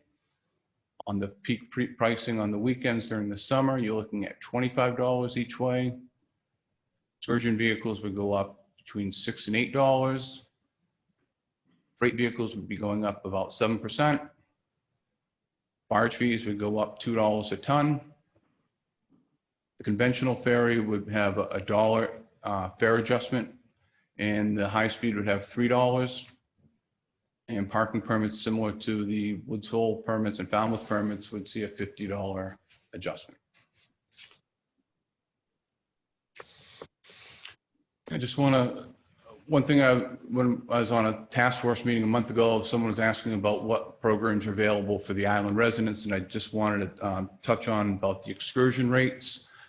We have a program for people who live on the island year round who qualify, where their trip, it's a round trip within 31 days that originates off island.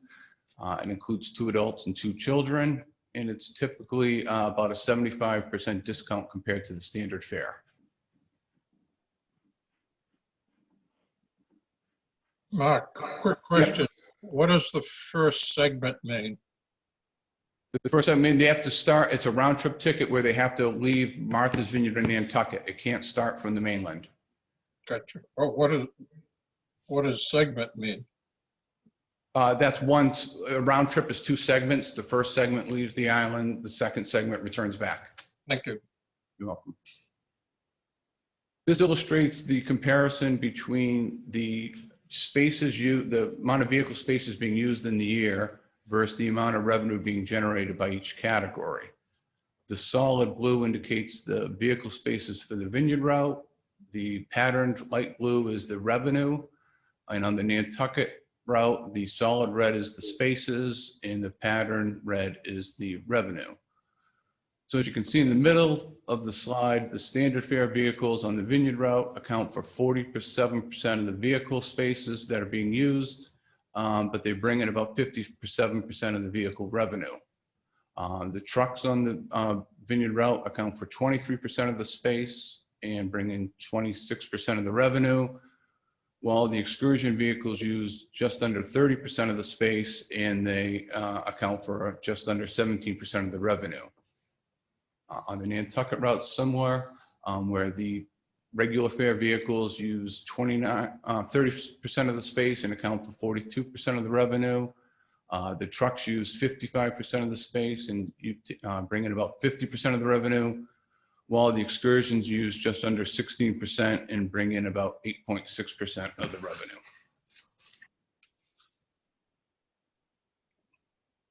Okay. And this last chart shows basically a breakdown of where the fare, how the fare adjustments are being allocated. Passenger fares account for 28% of the fare adjustments. The standard fare automobiles account for 20%, with the peak pricing accounting for 19% in addition. Looking at the trucks over 20 feet, they make up 20%. The excursion fares would then make up 8%, and the miscellaneous, meaning the barge and the parking permits, account for 5% of the proposed rate adjustments. Similar to the graph that we showed during the proposed budget, again, we're projecting to lose money 7 months of the year and make money in the months of May through September. We have an aggregate net loss through April of about $13.5 million, where in September we'd have a net income of about $15.6 million. And then at the end of the year, the projections are about a $7.3 million bottom line. And I'm sure there'll be some questions.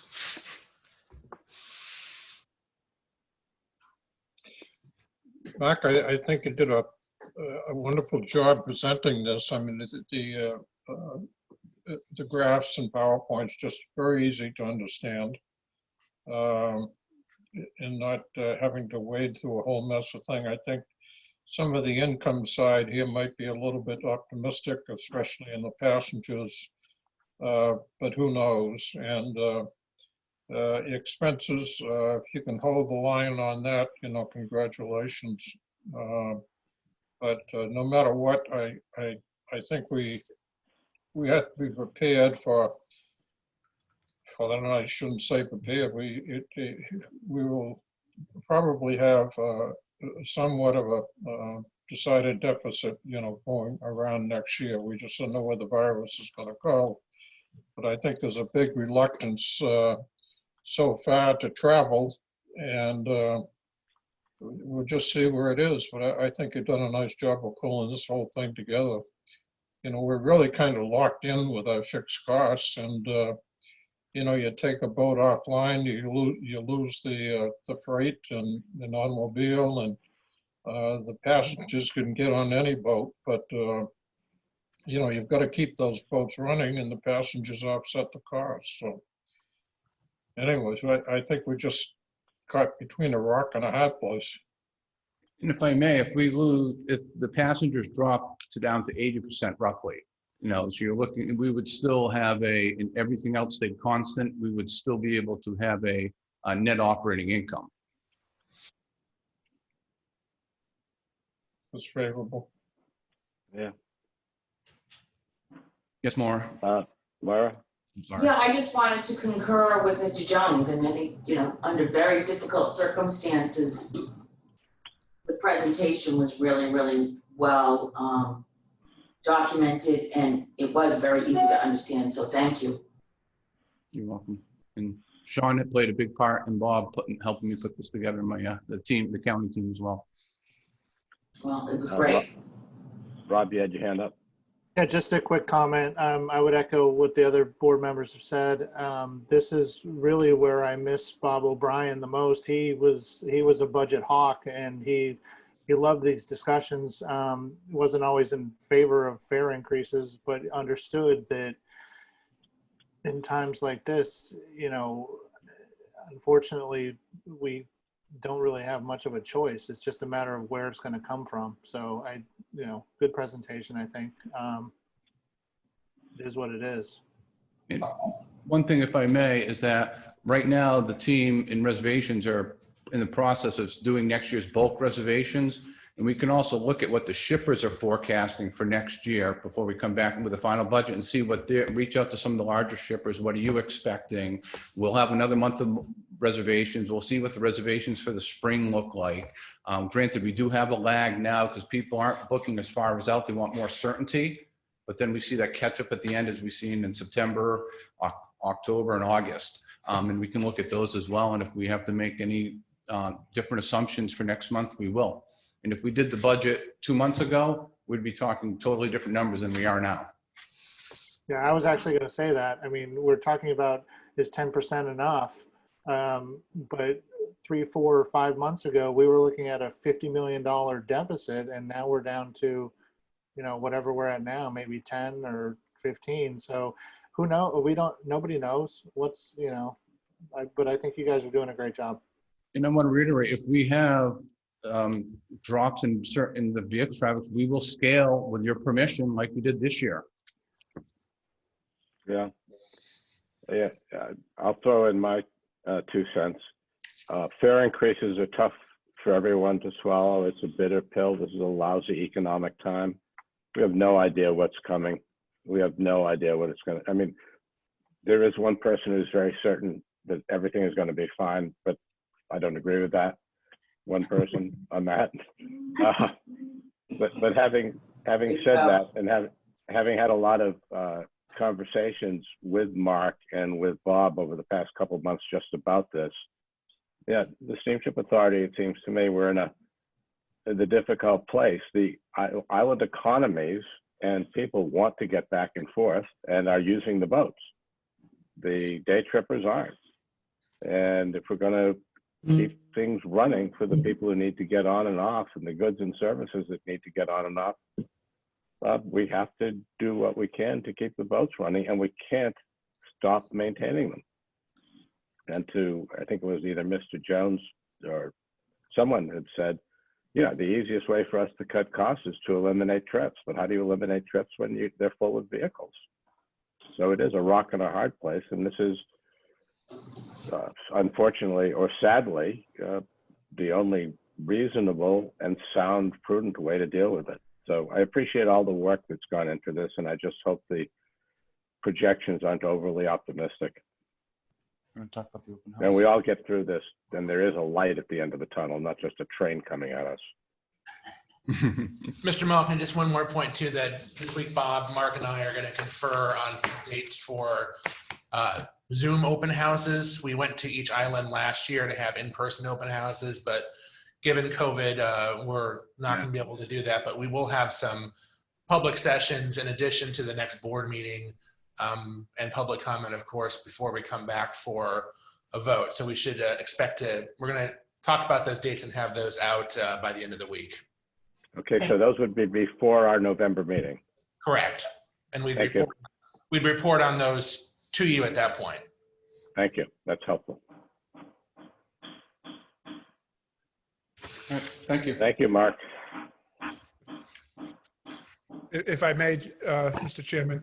So one of the points that Mr. Jones pointed out during the discussion about the operating budget was, can we go into a year without with a deficit? And you know, the quick answer was no, but it is predicated on the language in the Enabling Act, which requires the board to be setting the rates to cover the cost of service. So you know, that's, you know, one of the reasons why, you know, we do have to come back to request a rate some of these rate adjustments. So, and as the last few years, we've been targeting a $7 or $7.5 million bottom line in our operating budgets, and you know, we've ended up coming pretty close. You know, last year I think was a couple $100,000 to the good, and you know, as Mark pointed out, these dry docks and, you know, other maintenance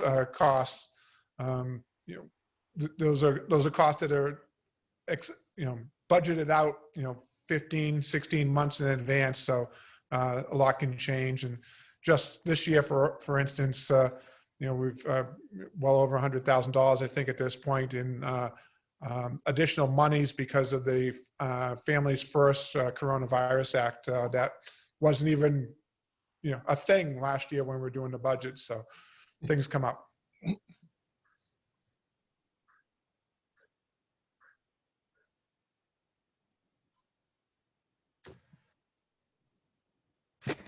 All righty, next.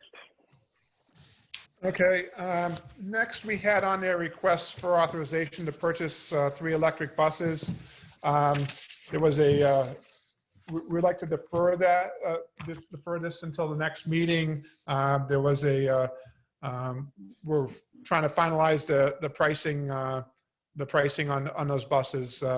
So we'll come back at next month's meeting with that, if that's okay.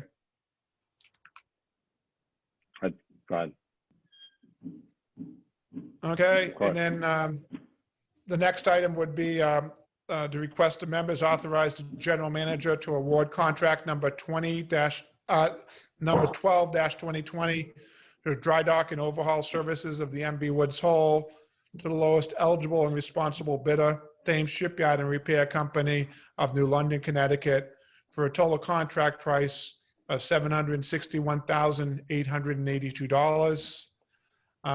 The MV Woods Hole is scheduled to enter shipyard January 7th through February 14th of next year to undergo required Coast Guard hull examination, the rudder, the propeller, the shafting maintenance, coating maintenance, as well as installation of a new diesel oil purifier system and an overhaul of the bow thruster seals and inspections, and the auxiliary generator and alternator overhauls.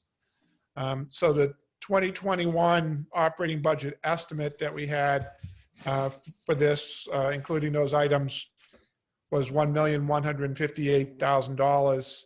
So the major differences in the amounts between what the bid came in from Thames and what we had in the budget was a decrease in the line item for the shafts, the bearings and seals and couplings. We had budgeted $160,000. It came in at just under $50,000. And also a decrease in the bow thruster overhaul from $150,000 to about $51,000. So part of that is that there's some owner furnished materials that we have. So we have couplings and cutlass bearings in-house in our stock right now that we'll be using for that vessel. We'll need to replace those to make sure we have spares on hand. So that's why those items will be a separate purchase. We'll supply the ones that we have in-house and order replacement parts for those. So we sent out the bid packages to 10 shipyards. We got two responsive bids were received. So the recommendation is that the members vote to authorize the general manager to award contract number 12-2020 dry dock and overhaul services for the MV Woods Hole to the lowest eligible and responsible bidder, Thames Shipyard and Repair Company of New London, Connecticut, for a total contract price of $761,882. Okay, are there any questions or comments from any of the members? Bob, is Mark Amundson pretty secure that everything that we could possibly project needing to get done is on this bid? Welcome Hi, again. Mark. Hi. We have kept in many of the additional items that we felt that we need to operate at a higher level, including our SQMS program, including purification, including, I'm confident that the vessel dry dock will come in as we have in the quotation. We spent a lot of time with budgeting for this and projecting our costs. So I'm very confident that this package will allow the Woods Hole to operate safely until the next dry dock period. Thank you, Mark. Thank you. Any comments or questions? Is there a motion to authorize? So Ms. Tierney has moved the authorization. Somebody said a second. Was it you, Mr. Jones? I'll second it. Okay, thank you. Motion's been made and seconded. Unless there's any further discussion, it comes to a vote. Wilson, aye. Thank you. Tierney, aye. Thank you. Jones, aye. Randy, aye. Malcolm, aye. Thank you, everyone. You have your approval, Mr. Davis. Thank you.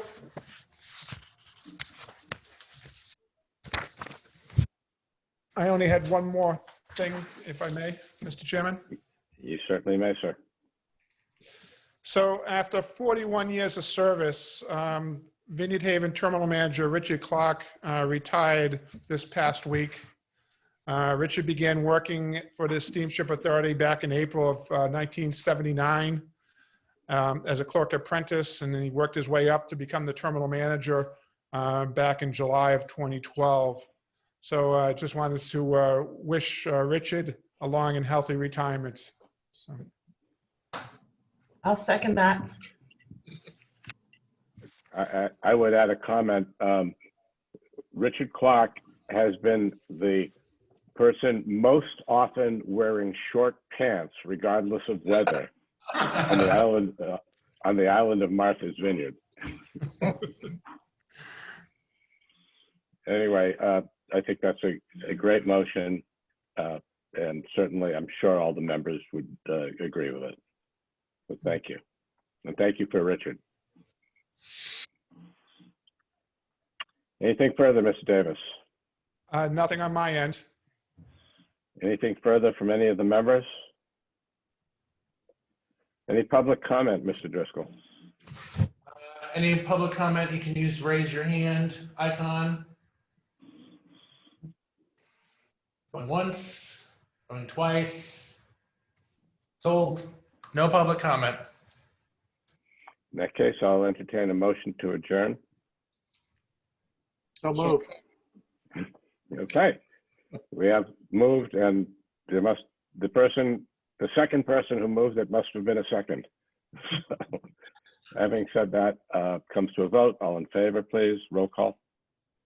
Randy, aye. Wilson, aye. Thank you. Thanks, Moira. Jones, aye. Thanks, Bob. Malcolm, aye. Thank you all for attending, and thank you for the work that's gone into the budgeting for next year. And I look forward to getting updated numbers and seeing where we are next month. So thank you very much for everyone. Thank you, care. everyone. Be well. Stay safe. Yep.